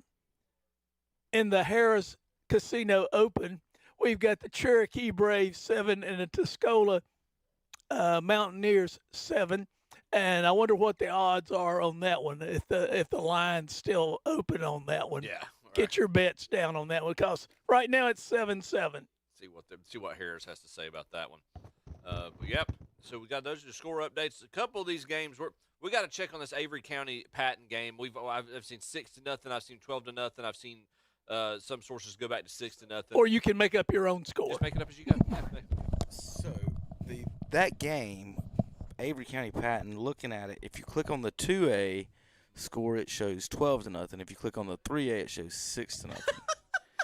So that is where we're getting. Click on the 4A and see what that is. That's where we're getting our mixed reviews from. I'm gonna check a secondary source here. Let's see if we can get some updates. Always check the Twitters. You can always type that in, folks. You got a new update. Newton Conover is now up 44-6. What does Max Preps have it? Over Chip. And I got Which Bunker. one? I got Bunker Hill now. Avery. That's the one he was saying. He was looking at that's the one that's got it on two different ones. Got two different scores, two different places. Well, there are in California. It may be a little slow getting out there with the Pony Express and everything. So, Bunker Hill just took a 14-6 lead over St. Stephen's. I've got some score updates here. What you got, Kevin? All right, I've got Hendersonville leads West Henderson 19-7. These are going to be up in the mountains mostly. Let's see. I've got East Henderson blanking Madison 20-0. I'm trying to go slow here so you can. I don't want to get too far ahead. They've got this sort. Dobbins-Bennett and Asheville. That score's right. Maiden and AC Reynolds. That's correct from what we got. Watauga and TC Robertson are tied at 14. They were tied at 8. So okay. Do we have? No, we don't. I don't think we have that game. I've got. Okay. I think we've got a more up-to-date score than that. Cherokee and Tuscola look like they're under a delay right now, 7-7. We've got Cherryville. That's correct. That looks correct. Did we have Mitchell and McDowell? I've got Mitchell leading that 7-0.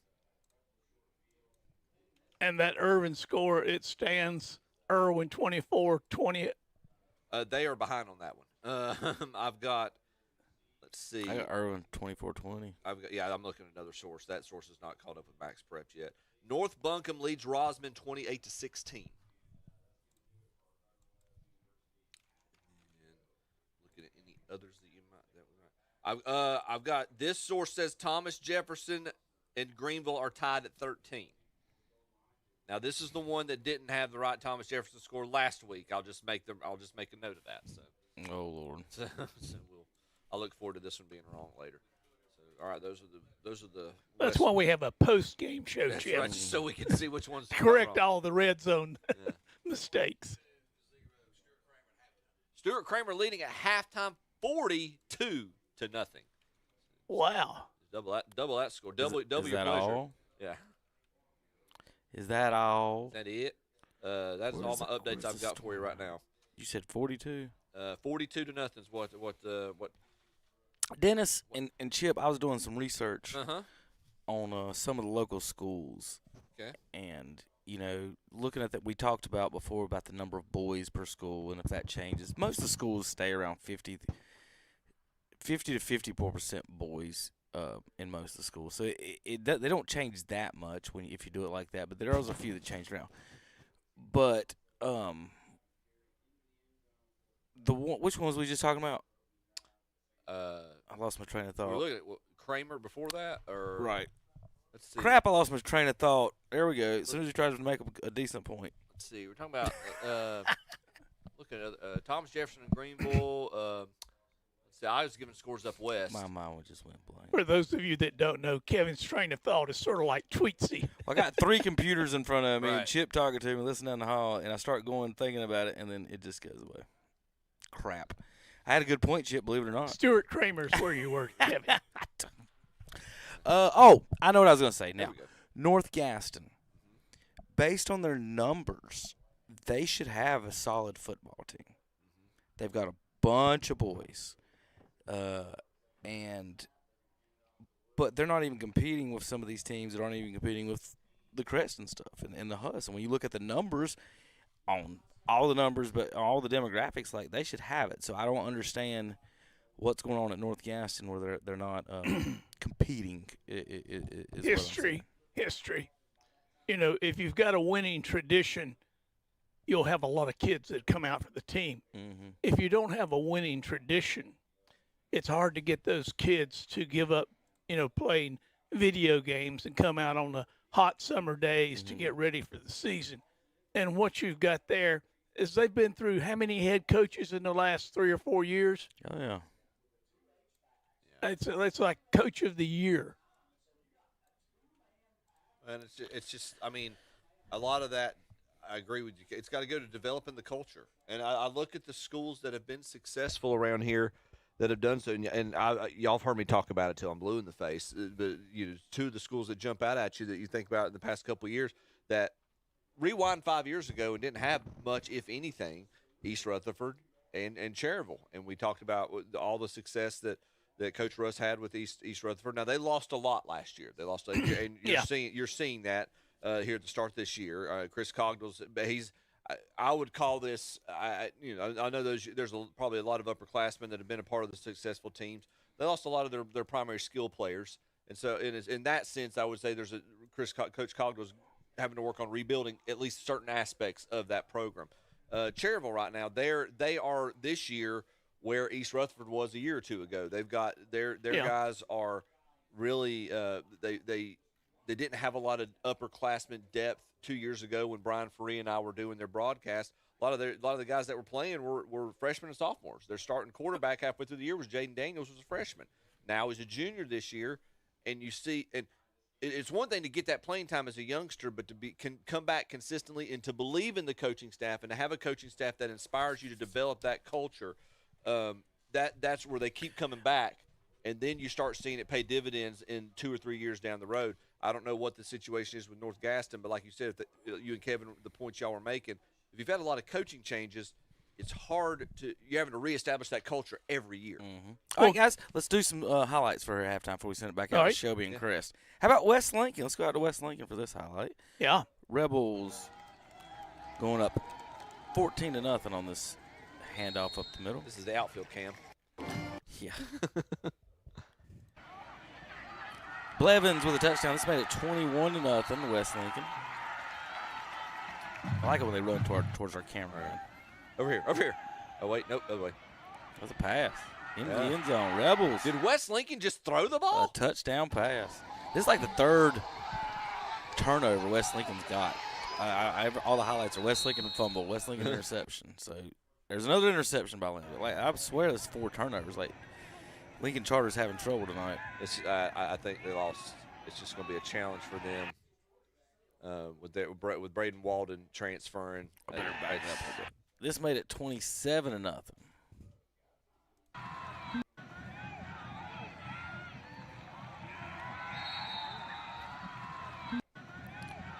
West Lincoln. They're showing they still got. People were questioning what they had after last week. I mean, that's a gritty team that they know their identity and they're gonna make it. They're gonna make it difficult. They're gonna ground and pound. But I mean, like Kevin showed, they're putting the ball up in the air this game. Well, with regards to our former colleague Terry, you know what you're getting with West Lincoln. You're going to get a tough team year in and year out. You're going to have some big bruising back that's going to run all over you and get a lot of yards. And you're going to have a tough line defensively and offensively. So we got a little bit of excitement up in Black Mountain. 21-19. Owen trying to make this a game with Cherryville, 21-19. So that's. Yeah, we'll see what happens with that. All right, let's go. We got some more highlights from West Lincoln. If I can get them straightened up, we've got, and this is the score that made it 35-0. Brian. I think he's wanting you to steal third. Is JP giving you these scores? Yes. How about Rebels for another passing touchdown? Holy duck, wait. Holy duck, Batman. How did that end up as a score? All right, after the first two scores, we need the cameraman to go to the other side. He caught, did he catch it out of the end zone and then just step in? Yeah. Like the cornerback must have fallen. I think he slipped. Nope, he threw a duck. Yeah, he slipped right there. Okay. And the DB, oh, you said corner. Yeah, the corner. Yeah, corner slipped. The defensive back. Play action. Slip. Duck. And he whoop, whoop, touchdown. That's 2 passes in one game for West Lincoln? At least. Wow. At least. When's the last time that happened? So Rebels 35-0 right now over Lincoln Charter. Out to, let's get out to Cherryville. Where's Cherryville? How about Freddie? We'll check on Freddie's scores. Ironman. I got to get with my cameraman. Like, why are these vertical stuff? But anyway. Owen took the lead early. This run made it 6-0.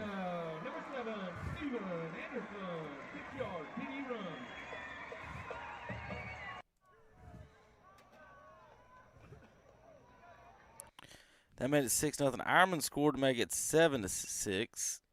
Where's all my videos? Why is it? 14-21. What was that? I've only got the one touchdown. I wonder why we're not getting videos on that one. All right, let's get over here then. All right, let's do the Burns highlights real quick. Still score is 18, right? Last we heard. Yes. Let's see if I see any changes to that.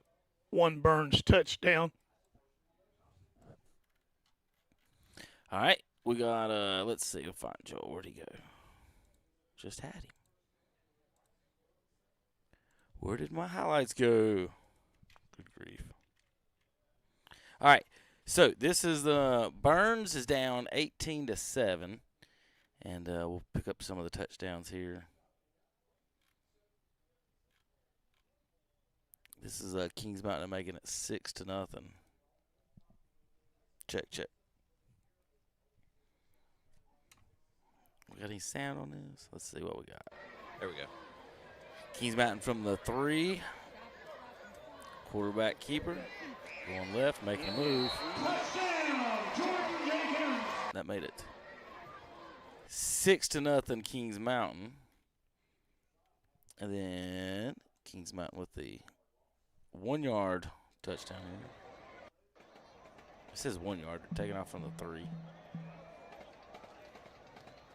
Play action in the end zone. That's incomplete. That must have been the 2-point conversion then. That made it 12. They were going for 2. All right, here's the Bulldogs.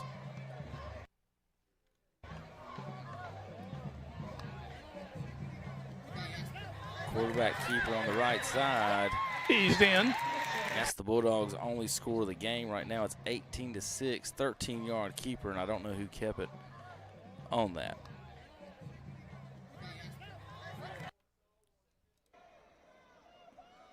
This made it 18-7, Kings Mountain on the Xavier Hutchins pass in the back of the end zone. Up, and that was the one we were watching live that we didn't get quite a good shot of. What a catch in the corner of the end zone from Mr. Hutchins. All right, so we've got West Lincoln highlights. We've got an update here. Thanks to Brian. The Chase Trojans 31, Albemarle 7 in the third quarter. Yeah, we got thank you, Brian Faree. We got a lot of updates. There some updated scores as well. Trying to check and see. I can tell Brian was a running back. He keeps running back to the control room and getting scores. So I've got some finals actually. Okay. Hold on a sec. Yeah. I know Kevin's multitasking, so I'm trying to be patient or trying to not. Well, you can announce them. Okay. All right, got you. So final scores here: Inca, Hayesville. Congratulations to Hayesville for getting on the scoreboard. Inca wins 49-6. Sorry, North Iredell did not get on the scoreboard. West Iredell shuts them out 55-0. Ooh. So that score in the bottom right-hand corner is a final based on. Or at least that's 55-0 final score. 55-0, and Inca defeats Hayesville 49-6. I had that one. Okay. Let's see what else we've got updated. I have got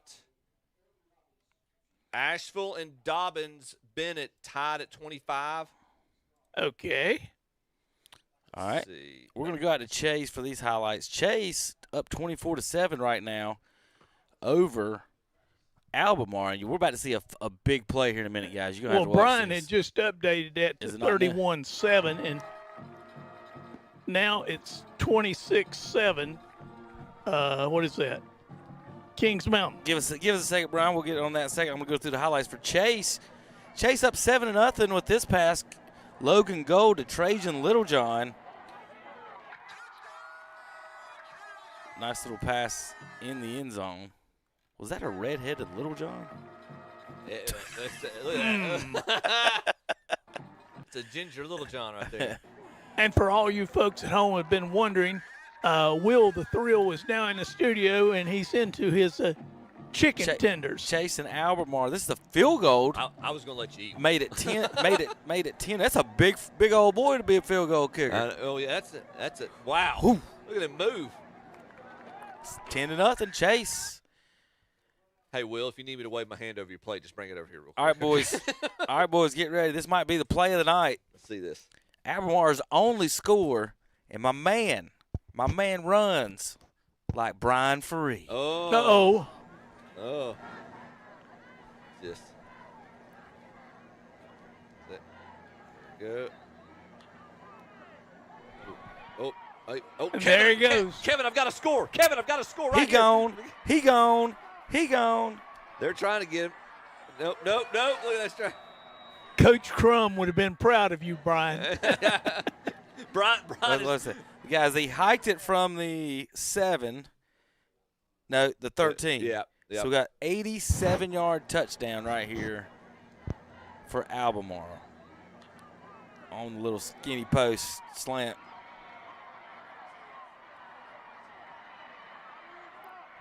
He gone.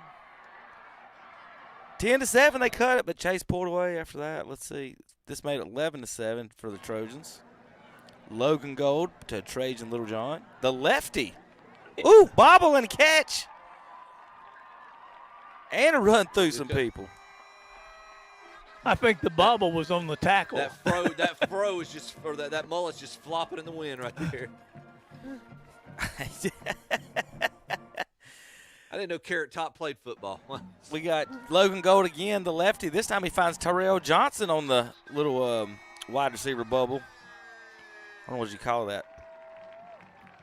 There was probably some illegal blocking downfield, I would imagine.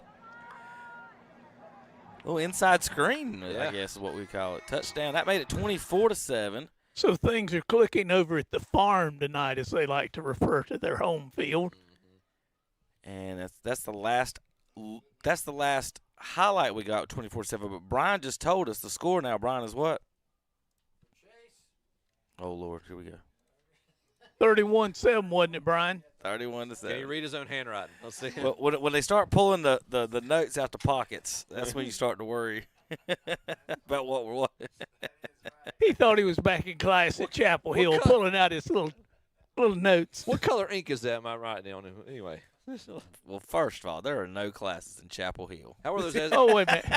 How were those essay classes you took, Brian? Did you take notes for LT?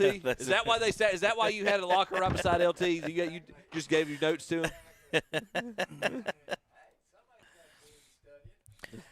Lincoln Charter scores. They make it 35-6 over in Cherville. It's 21-20, like Brian just said. Owen getting close, making a ball game of it. What did I say that Lincoln Charter was? 6. They didn't get the extra point. 35-6. All right, Chip, update me on anything I've missed. Let's see. And then we'll go do the Shelby Crest highlights. Let's run back up here. See what I've got. Got most everything that I see is up to date. I say that now. Let me refresh, and that'll all change. Let's run down. I don't need any of those games. Nothing updated? Nothing that I see right now. Nope. All right, Stuart Kramer got some highlights from there. We're going to do this, and then we'll get over to the Crest and Shelby highlights. Then we'll get it back out to the stadium, folks. This made it 14-0. Kramer over North Gaston.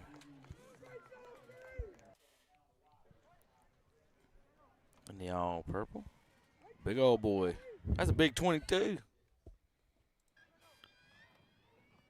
Kramer hands off left side.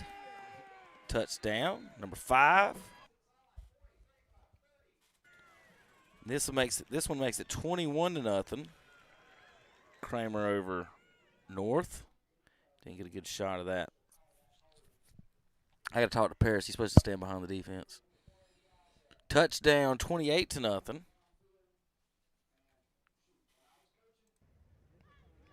And this will be 35. What a route by number 4 out here. Check out that tight end. Will, check out this tight end over here. That's the epitome of a decoy. That's not a tight end, Dennis. That's an offensive lineman. He just didn't move. He just. Why am I even out here right now? He wasn't too happy about being out there, was he? Hands on his He was hips. doing his Will Boykins impression. Give me the ball, coach. That's what's my man from Varsity Blues? Booby trying to get a touchdown. Oh, that Billy Bob? No, the running back that they let the quarterback run it every time he get the one. Yeah. Oh yeah. Oh gosh. I know who you're talking about. All right, let's go out to Shelby and Crest for their highlights. We'll back it up. All right. That made it Shelby 14-0. Let's go to 7-0. How about Jonas Woods with the first touchdown of the game? Wendell. That's it. Wendell. Made it 7-0 here from about a half yard out. Not too far. All right, then we got a little more fun. How about Manuel Collins going deep over the Crest defense? You gotta keep somebody on man all the time. You can't. That's 14-0 right there. How do you let that young man get that wide open? Well, looking at the coverage, it looks like they're in. To be honest, it looks like Tampa too, because that linebacker turning around with the post up the middle like Luke Kuechly. And the safeties weren't there, so I'm guessing it's some type of cover 2 there on that one.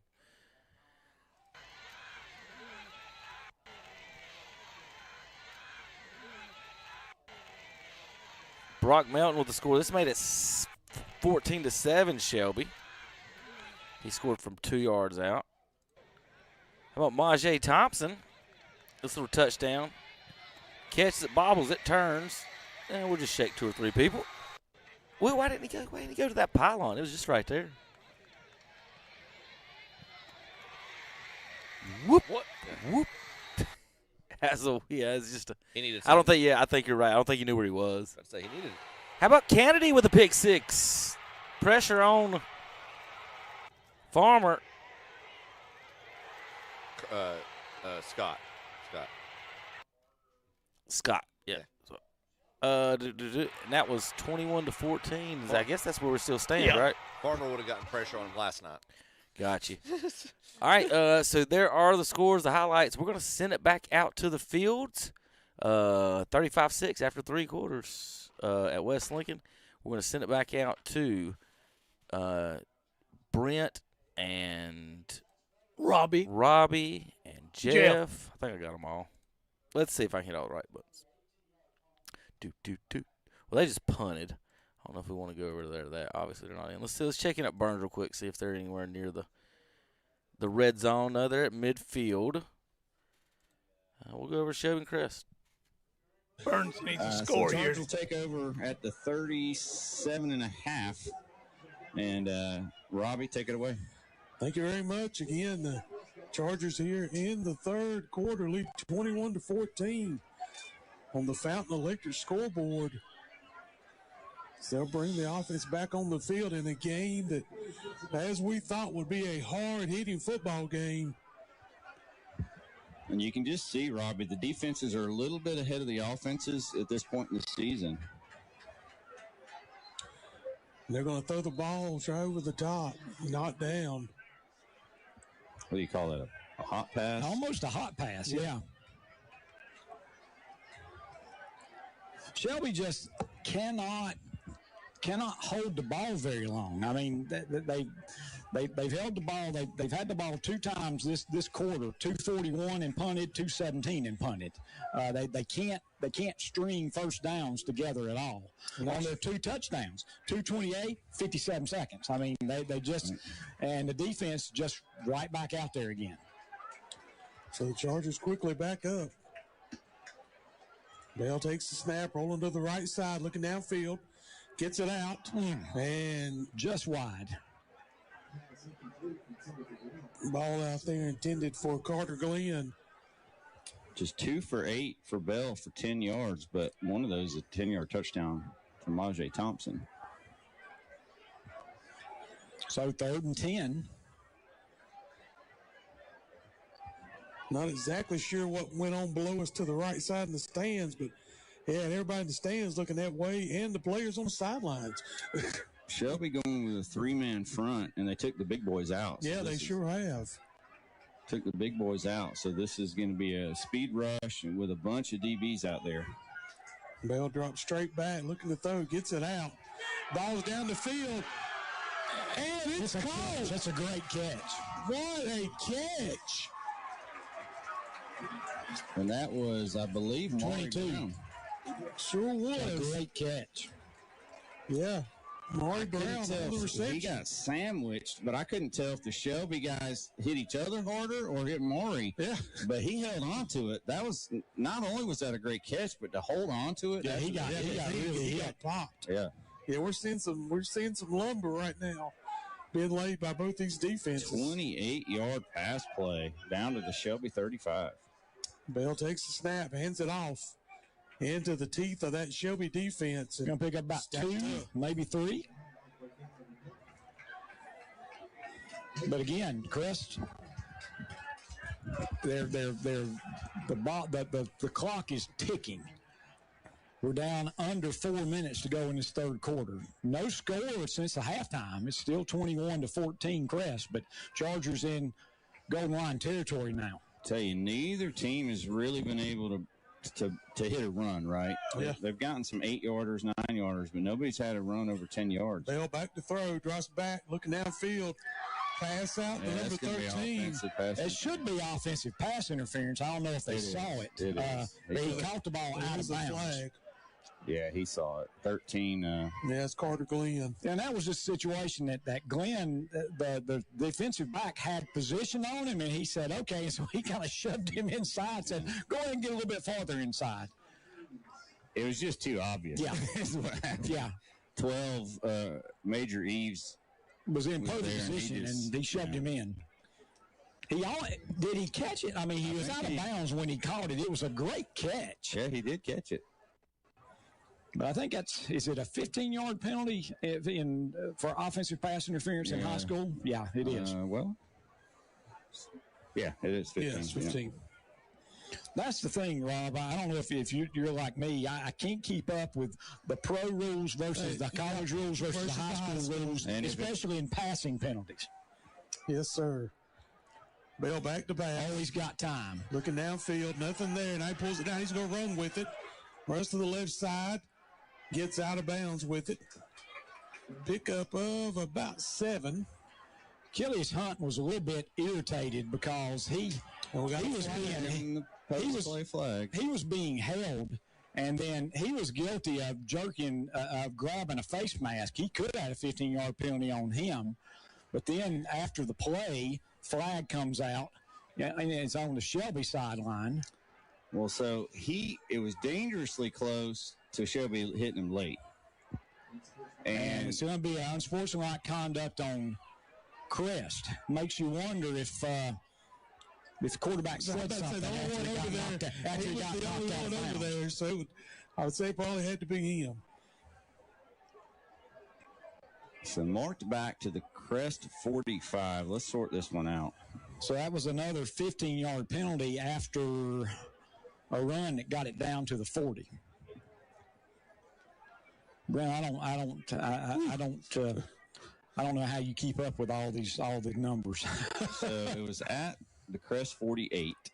And that was a dead ball penalty, so it's now third down. Is that correct? So you got an 8-yard run and then a 15-yard penalty, so it should be third and 30. And that's what it is. Okay. I tell you what, Robbie, have you ever been with a man that can keep up with stats like that? This mathematician has got it going on. Crest's going to run it up the middle. Hand the ball off. Going to pick up about 2. So they'll hand off and now punt it out of there. Do the Chargers. 3:15. Clock continues to run. And I'll tell you what this game's becoming. It's becoming a game of field position. Field position. Because both coaches have recognized that their defenses are maybe a little better than the other team's offense. And we are in the third quarter. Don't forget Cleveland Community College. Better skills, better jobs, better future. Cleveland Community College, short-term job training in manufacturing, trades, and healthcare. Start now at clevelandcc.edu. The punt is another return from Collins up to about the 35. So he seems to be okay after the cramp he had. I think it was a 32-yard punt. Yeah, Shelby didn't put any rush on. They had the return on for sure, and they're going to mark it at the 36 maybe. Yep. So Shelby will take over at their own 36. This is their third drive of the half. They've got 2 first downs in those earlier 2 drives. Empty backfield. Scott's going to throw, and he's going to have to get rid of it because Parker's in his face, and he completes it, but catching it on the knee, I think, was Woods. I think it might have got away from him after. Again, just a drop. Yeah. Well, Cruz held it almost too long. Yep. He took a shot when he threw it. Another cramp, number 20. Defense secondary for the Chargers. Trey Allen, who had a big pass breakup at the end of the first half. Second down, 10. Parker licking his chops again. Here he comes, and this time it's complete to Collins, and he's going to drop the football, recovered by the Chargers. Another fumble for Shelby, the third turnover by the Golden Lions. As Crest is +3 in the turnover battle now. They'll take over at about the Shelby 43. And you got to wonder, guys, did the previous hit on Collins kind of make him think about, because it was a similar pass route on that one when they were coming to make the tackle. Crest is able to knock it out. That's a good point, Robbie. He took such a big hit on that last one. Maybe he saw it coming. It's a 7-yard pickup, and there's an injured Charger on the play. More cramps. There's 2 Chargers. 2 Chargers down. We'll take a break with 2:22 to go, third quarter. Chargers up 21-14, and they'll have the ball first and 10 at the Shelby 43 when we come back. At Gardner-Webb University, you won't just earn a degree, you'll grow in knowledge, faith, leadership, and purpose. Choose from more than 80 undergraduate and graduate fields of study with an average class of 13. Here, rigorous academics meet personal mentorship and a close-knit, Christian-centered community preparing you for your calling, your career, and a life of meaningful service. Discover your next step at gardnerwebb.edu. Get the fire that you desire with one call to Future Energy in Shelby. It's cookout season, and Future Energy Company has the Big Green Egg and the Primo Grills, plus Broilmaster Grills, and of course, a full line of accessories and bags of pellets too. And be sure to ask about installing a big outdoor kitchen. They can do it. So get the fire you desire with Future Energy Company, 130 West Graham Street in Shelby, online at futureenergyco.com. Touchdown. So really it's 20 for 78. So against the run for the most part, 3 of 4 passing for 14 yards. I've got him for 172 yards of offense. And again, 80 of that came on one play. So you would think, looking at the numbers, it was a little bit different than what's going on here. Again, that 80-yard touchdown run was by Nathaniel Rollins on a beautiful pitch by Minks. Over on the other side for Cherryville, 18 carries for 132 yards. The bulk of those, 12 for 121 by McElhaney, J.J. McElhaney. I got to remember that, so make it easy on me the rest of the year. The rest of the team chipped in a few yards, but he had some big runs there, 23, 15, 39. So he's racked up some pretty good yardage there. And passing-wise, 6 of 10 for 190 yards, 3 touchdowns.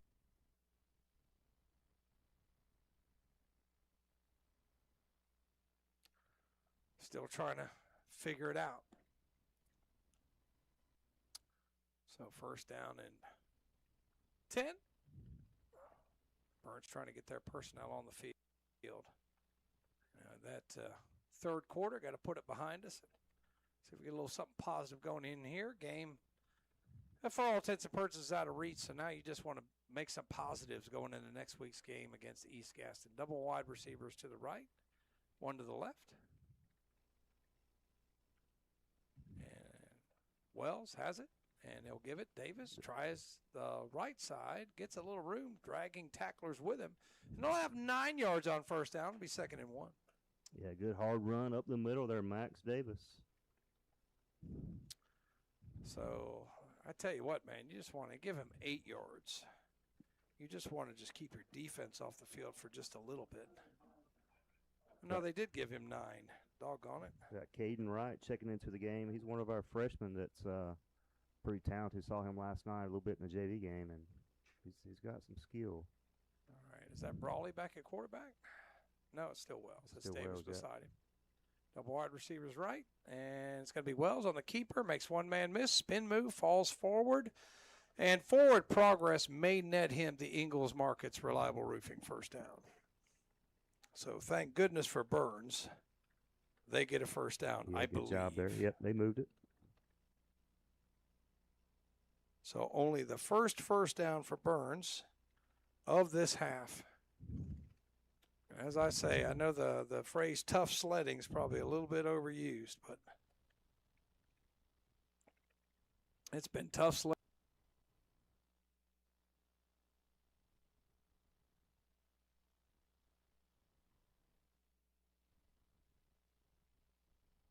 Between 3 guys. That was not pretty.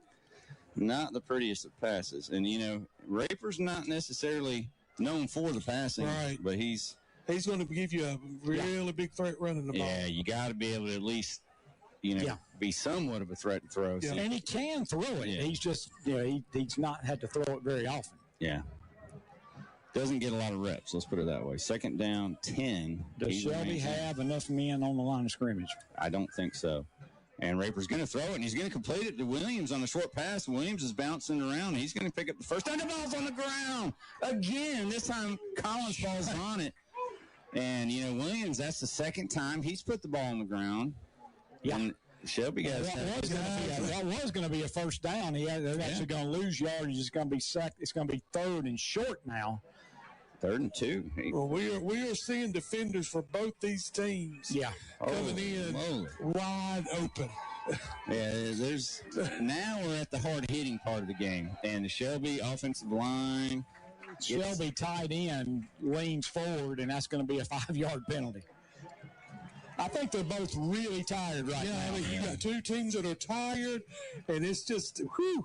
You know, we've seen some Shelby Crest games that have been just 54-49, just back and forth scoring. This is kind of an old-fashioned Shelby Crest, just pound it and hit and you know, dust flying up. And, absolutely. My goodness. 3rd and 7. Raper's going to roll right. Pressure from Dobbins. He's going to tuck it and run, and he can run. He's got the first down and more. Bounces it to the outside. Reaches to the 30-yard line. They're going to mark him about the 31. That's the one thing that he can do. Yes. Roll out and then say, okay, if you can't find a guy, make something happen. And he did. So let's see where they mark it. 31. That'll be there's another Crest Charger down cramping. So we'll take an injury timeout. 42 seconds to go in the 3rd quarter. Crest leads 21-14 on your No Malarkey, Mr. Sparky. Scoreboard will be back after this. You're listening to High School Football, brought to you by West End Sales. Finding your perfect floor starts at Floor in America in Kings Mountain. If you can dream it, they can do it at Floor in America. And come see their newly remodeled showroom. Select from up to 8 colors of waterproof LVP now in stock. And now financing is available at Floor in America, and they'll be more than happy to come out to your home offering free measurements. Now, who does that? They do at Floor in America, 602 Slater Street in Kings Mountain, online at FloorInAmericaKingsMountain.com. Like them on Facebook, too. Your perfect floor starts at Floor in America, Kings Mountain. Smiles are the specialty at Family Dental Care in Shelby. Doctors Jim Wilson, Paul McMurray, and Chase Price invite you to see them and their staff of well-trained professionals, all working together as a winning team to provide you with the highest quality treatment in a warm, caring setting. For your appointment, call 704-482-3281. Family Dental Care, 416 West Warren Street in Shelby. Online at shelbydentist.net. Family Dental Care. Remember, smiles is their specialty, and kids love them too. 1st and 10, Shelby at the Crest 30, and pre-snap penalty comes out again. And both teams are pointing at each other. Have you ever seen that happen before, Robert? Nah. Looks like the Spider-Man meme. They're going to call it on Crest. A.J. Parker, for the 3rd time, had to come out with a cramp, and he's had one. Yeah, he's been all over the field. Man, he has been a name I have called. He's earning that cramp. So 5-yard penalty on Crest will give Shelby 1st and 5. And Shelby ran a option, and so Raper ran to the right, faked the pitch, and then turned it up and picked up about 8 for a first down. So that ball was at the 20, or excuse me, at the 25, and let's see where they mark it. I think it's going to be back at about the 27. I mean, 17. Yeah, it's down to the 17. So 8. Good call there. 1st and 10, 8 more for Raper, who's got 33 yards rushing on 3 carries now. We may have the end of the quarter. 3 seconds, 2 seconds, 1 second. Yep, that's going to be the end of the quarter. All right, after 3 complete, Chargers 21, Golden Lions 14 here on KTC Broadcasting and WOHS. We'll be right back with the 4th quarter after this.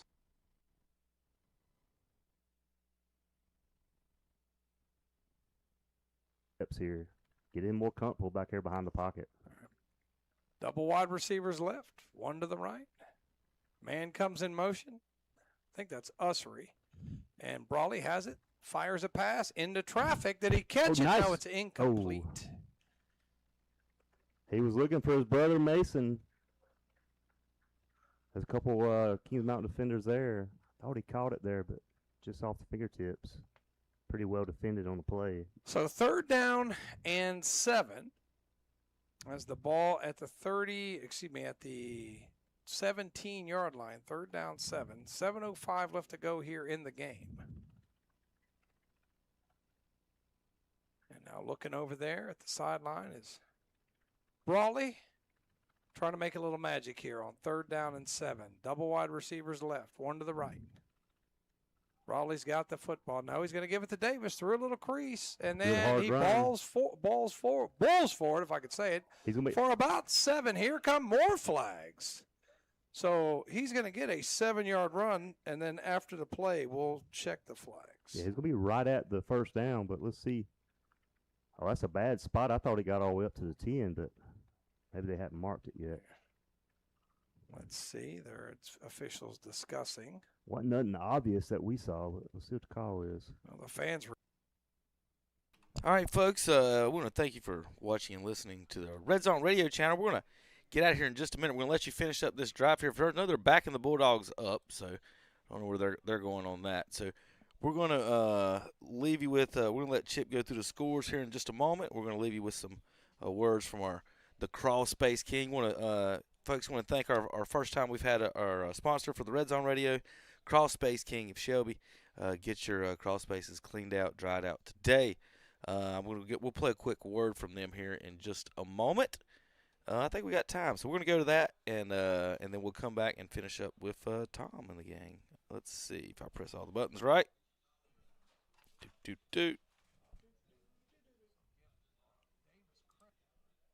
Shut Tom up. Just got to shut Tom up a sec. Now let's go. Do you want to look under your house, but you're afraid to? Well, you need to get the best, and that's Crawl Space King. We were voted Google's best in Western North Carolina for year 2025. The Crawl Space King offers waterproofing, crawl space encapsulation, foundation repair, and mold remediation. Call 704-813-8200 for a crawl space inspection by the pros. Don't let the unknown under your house go into the new year. Give the Crawl Space King a call today. Thanks for watching the Redzone radio show with live scores and highlights from 7:30 to 9:45 p.m. on Friday nights. All right, want to thank Crawl Space King once again. Burns and Kings Mountain is in a timeout. I'm going to send you out to Crest. Well, I'm going to send you out to Cherryville for the time being. And, okay, I'm confused here. Owen, wait a minute. Did Owen have the ball first and I've been screwed up the whole half? They did have the ball first. They scored first, right? Yeah, they did. Yeah. Oh, God.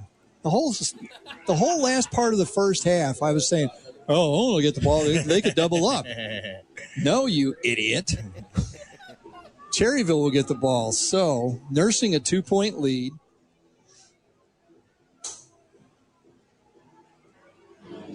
Like I said, we've got a pretty good crowd. There's a decent group of fans that came up from Cherryville, and it's not exactly a short drive. Not at all. And, of course, you've got a good crowd for the home team here, especially the student section dressed in the high-visibility clothing. They will not be sneaking up on anybody tonight, even in the dark. No, not at all. Not at all. So let's see, who's kicking off this time? Number 33, that's Halford. He bangs one over the head. And it goes down to the 4-yard line, picked up there by McElhaney. Reverses field to the left sideline. He's got a good return going. Flag late. Keeping it alive, but 3 defenders versus 1 receiver. Odds weren't good for Burns there. They had a guy out there. I can't tell who it was, but. So Kings Mountain will now take it on their own 36.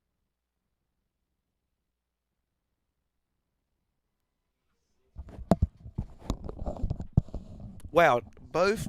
Did you hear that? Burns took Kings Mountain just took over at the 36, and then Crest just started at the 36. The exact same spots in both the games at the exact same time. All right, folks, we want to thank you for joining the Redzone radio channel, brought to you by the Crawl Space King of Shelby. White scores are final scores. Yellow scores are still active. I'm going to let the guys read out some scores to you guys. I think we got everything up to date as of now as much as we can. But again, folks, white scores are finals. Yellow scores are still active. And we're going to end the show here now in a few minutes. We'll be back for the post-game show brought to you by North Point Custom Builders at 10 p.m. All right, Chip and Dennis, y'all take it away. All right, guys, looking at the scoreboard that we've got starting on the left. The Cleveland County matchups, Crest clinging to a 21-14 lead over Shelby. Kings Mountain leading up big late in the second half against Burns, 32-7. Well done. Cherryville, let's see. Okay, thank you. I'll make sure I don't misread that. Thank you, Will. Thank you, Brian Faree. Score we've got up on the board. We don't know if this is entirely accurate. Cherryville 21-20 over Owen. David Potter, I think, said something slightly different just a second ago. We've got Chase 31, Albemarle 13. Thank you, Brian Faree and Will. Notepad back. And then he'll give you the notepad. And final score from yesterday, Hunter Huss 61-6 over Bessemer City. Game's currently going on. We do not have finals yet. RS Central leads North Henderson 45-6. Hickory shutting out Alexander Central 28-0. We don't have a confirmed score yet for Drawn versus Freedom. Last I checked, Freedom had 35, but we do not have a score for Drawn. I'll keep researching that. Bunker Hill leads St. Stephen's 14-6. Newton Conover up big on Polk County 50-6. East Burke shutting out Ford 7-0. And final score, High Brighton defeats South Caldwell 48-6. Dennis? All right. And a final score, we have East Lincoln 26, Providence 24. West Lincoln 35, Lincoln Charter 6.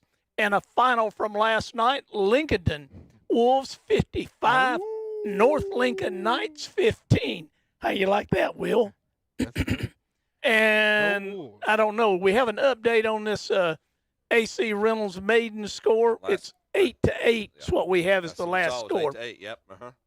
And who knows what the score in the East Rutherford Cavaliers Christ School Greenies game is. We get different scores every few minutes. 12 minutes. All right, Greenville Hurricanes 13, Thomas Jefferson Griffons 13. We got the Inca Jets 49, the Hayesville Yellow. Hold on. Emergency break-in. At Shelby. To go here in the fourth quarter. A 13-yard Jonas Woods touchdown run, his longest run of the night. Sounds like Shelby just scored. Shelby's scored. an extra point away from tying this one up. Reliable roofing PAT coming up, an awfully big one, Matt Grenier. Who was it called for Collins overtime? is the holder. Remember, Shelby missed a 34-yard field goal at the end of the first half, too. And everything's good. The kick is good. The reliable roofing extra point. And we're tied at 21 in your No Malarkey Mr. Sparky scoreboard. That drive, a 36-yard touchdown drive sponsored by Lovebirds Pizza. All right, Dennis, you heard it there. 21-21. 21-21. And on the pregame show, I think there was somebody that called for overtime, Chip. I said I wouldn't be surprised, but I actually ended up not picking that they would go to overtime. Okay. So give myself, we're trying to give you credit, I appreciate Chip. that. I want to be completely honest. Your modesty overwhelms us. I'll call a spade a spade. All right, Inca Jets 49, Hayesville 6. That's a final. We've got the Roberson Rams 34, the Watauga Pioneers 14. That's a little surprising, Chip. Yeah, it is. We've got North Buncombe Blackhawks 35, the Roseman Tigers 24, Avery County 12-0 over Patton. We think. Chip, this will warm your heart. Now we're not done yet, but can you say it while you can, Dennis? Irwin 27, Mountain Heritage 20. Come on, boys, hang on. Okay, Mitchell Mountaineers 21, McDowell Titans 7. All right, got an update from out of the area. Okay. Corvion Community School. Oh, boy. 12-0 over Independence. Shut Whoa. up. Shut Corvion up. 12, Independence nothing. Fourth quarter.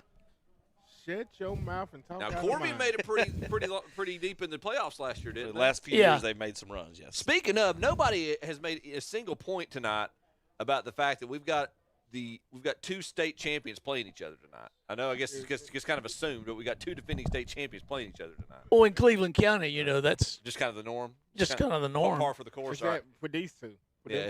All right, go ahead, guys. Let's get all right. And what's that last game you got there, Dennis, in your row? Oh, the last game I had was Mitchell over McDowell 21-7. All right. So this game is not officially over, but it's over. Welcome to the show, Will.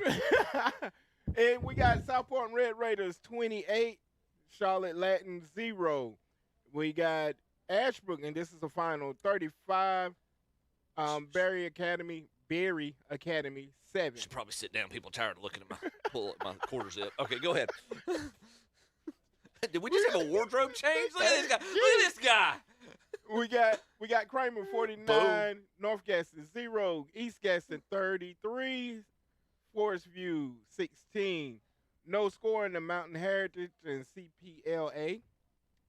And no score in the Buford Bears. And I thought they played that game. I thought I heard that Buford was up. Bradford. That's Bradford. Bradford. Sorry, excuse me, Bradford. I thought I heard that they was up. We don't know what scores are going on. Okay. Right now. All right. I'm going to keep rolling. And got East Henderson 20, Madison 7, Hendersonville 26, West Hendersonville 7. We don't know, Asheville.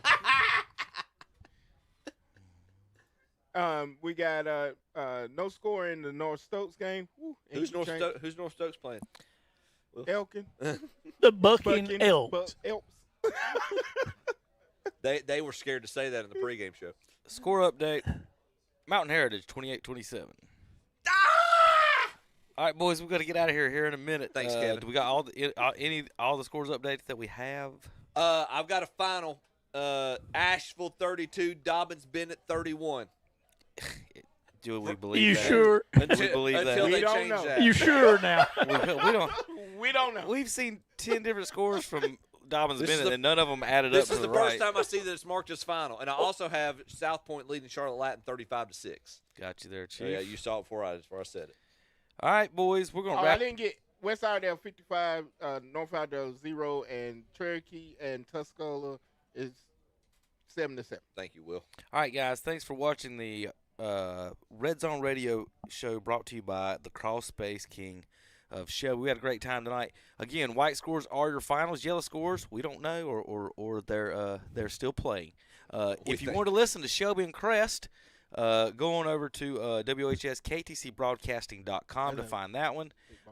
And also the Cherville Owen game is a 2-point score as well. So if you want to listen to those two games, go to KTCBroadcasting.com. I did have to show off the shirt here. Yeah, look at that right there. Did you pay for that shirt? No, Dr. Ted gave it to us. Okay. Ted Dennis, you don't know one bit. I'm not giving one dime to either one of those schools. I was waiting for that. If you'd bought it from Shelby, I was going to ask you why you didn't get Brian Free one. No, I'll take it for free though. They can do whatever they want. Hey, Will. At the end of the day, I can wash. At the end of the day, please buy a T-shirt. At the end of the day, I can wash my car with it if I need to. But hey, they were worried that we can go sell hot dogs and you buying T-shirts. All right, guys, we'll be back in 7 minutes for the post-game show. It'll probably be mostly the first 20 minutes of Shelby Crest, and then we'll squeeze in some scores while they do timeouts. But we'll be back in just a few minutes, folks, on KTCBroadcasting.com.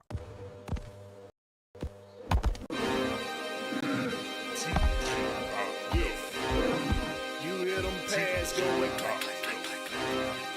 You hear them clicks going tap, tap, tap. 704 beats by Alex J. Yeah. First and 10. We in the trenches. You like the water cooler. You be on the benches.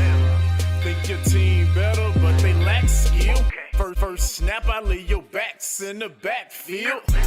Your quarterback scared, I see it in his eyes. Sent the receiver in motion, that's just a disguise. My linebackers, they stepping up. Clog a hole, no letting up. Taking on them big blocks. On fourth down, we get big stops. My secondary is balling out. Your offense keeps stalling out. How many yards? Like none at all. Call the special teams, come punt the ball and it's gone. And you never see me fair catch. I get a block and then I'm gone like a Learjet. My helmet on, pass strap tight. My jersey shining in them Friday night lights. Win, we just came to win. Win, we just came to win. Friday night lights. Friday night lights. Win. We just came to win. Win. We must protect this house. I'm in a huddle talking to the Hawks. We gonna run it down their throat soon as we get the ball. Come out and fire off the ball. We going on one. My skill position so proficient, break for long runs. Come out running that option. That mean I got the option to keep that or pitch that. Defense, they gotta fix that. 4 receivers, we spread them out in the shotgun. Hot reads, I got some. My tight end, so awesome. Touchdowns, I toss some. We score 6, scoreboard, that score 6. Respect the ball, we protect the ball. We don't fumble, no throw picks. I feed my linemen pancakes, so all they blocks are pancakes. Push you around like all night. End of the game, get your handshakes, huh? My helmet on, pass strap tight. My jersey shining in them Friday night lights. Win, win, we just came to win. Win, win, we just came to win. Friday night lights. Friday night lights. Win, win, we just came to win. Win, win, we must protect this house.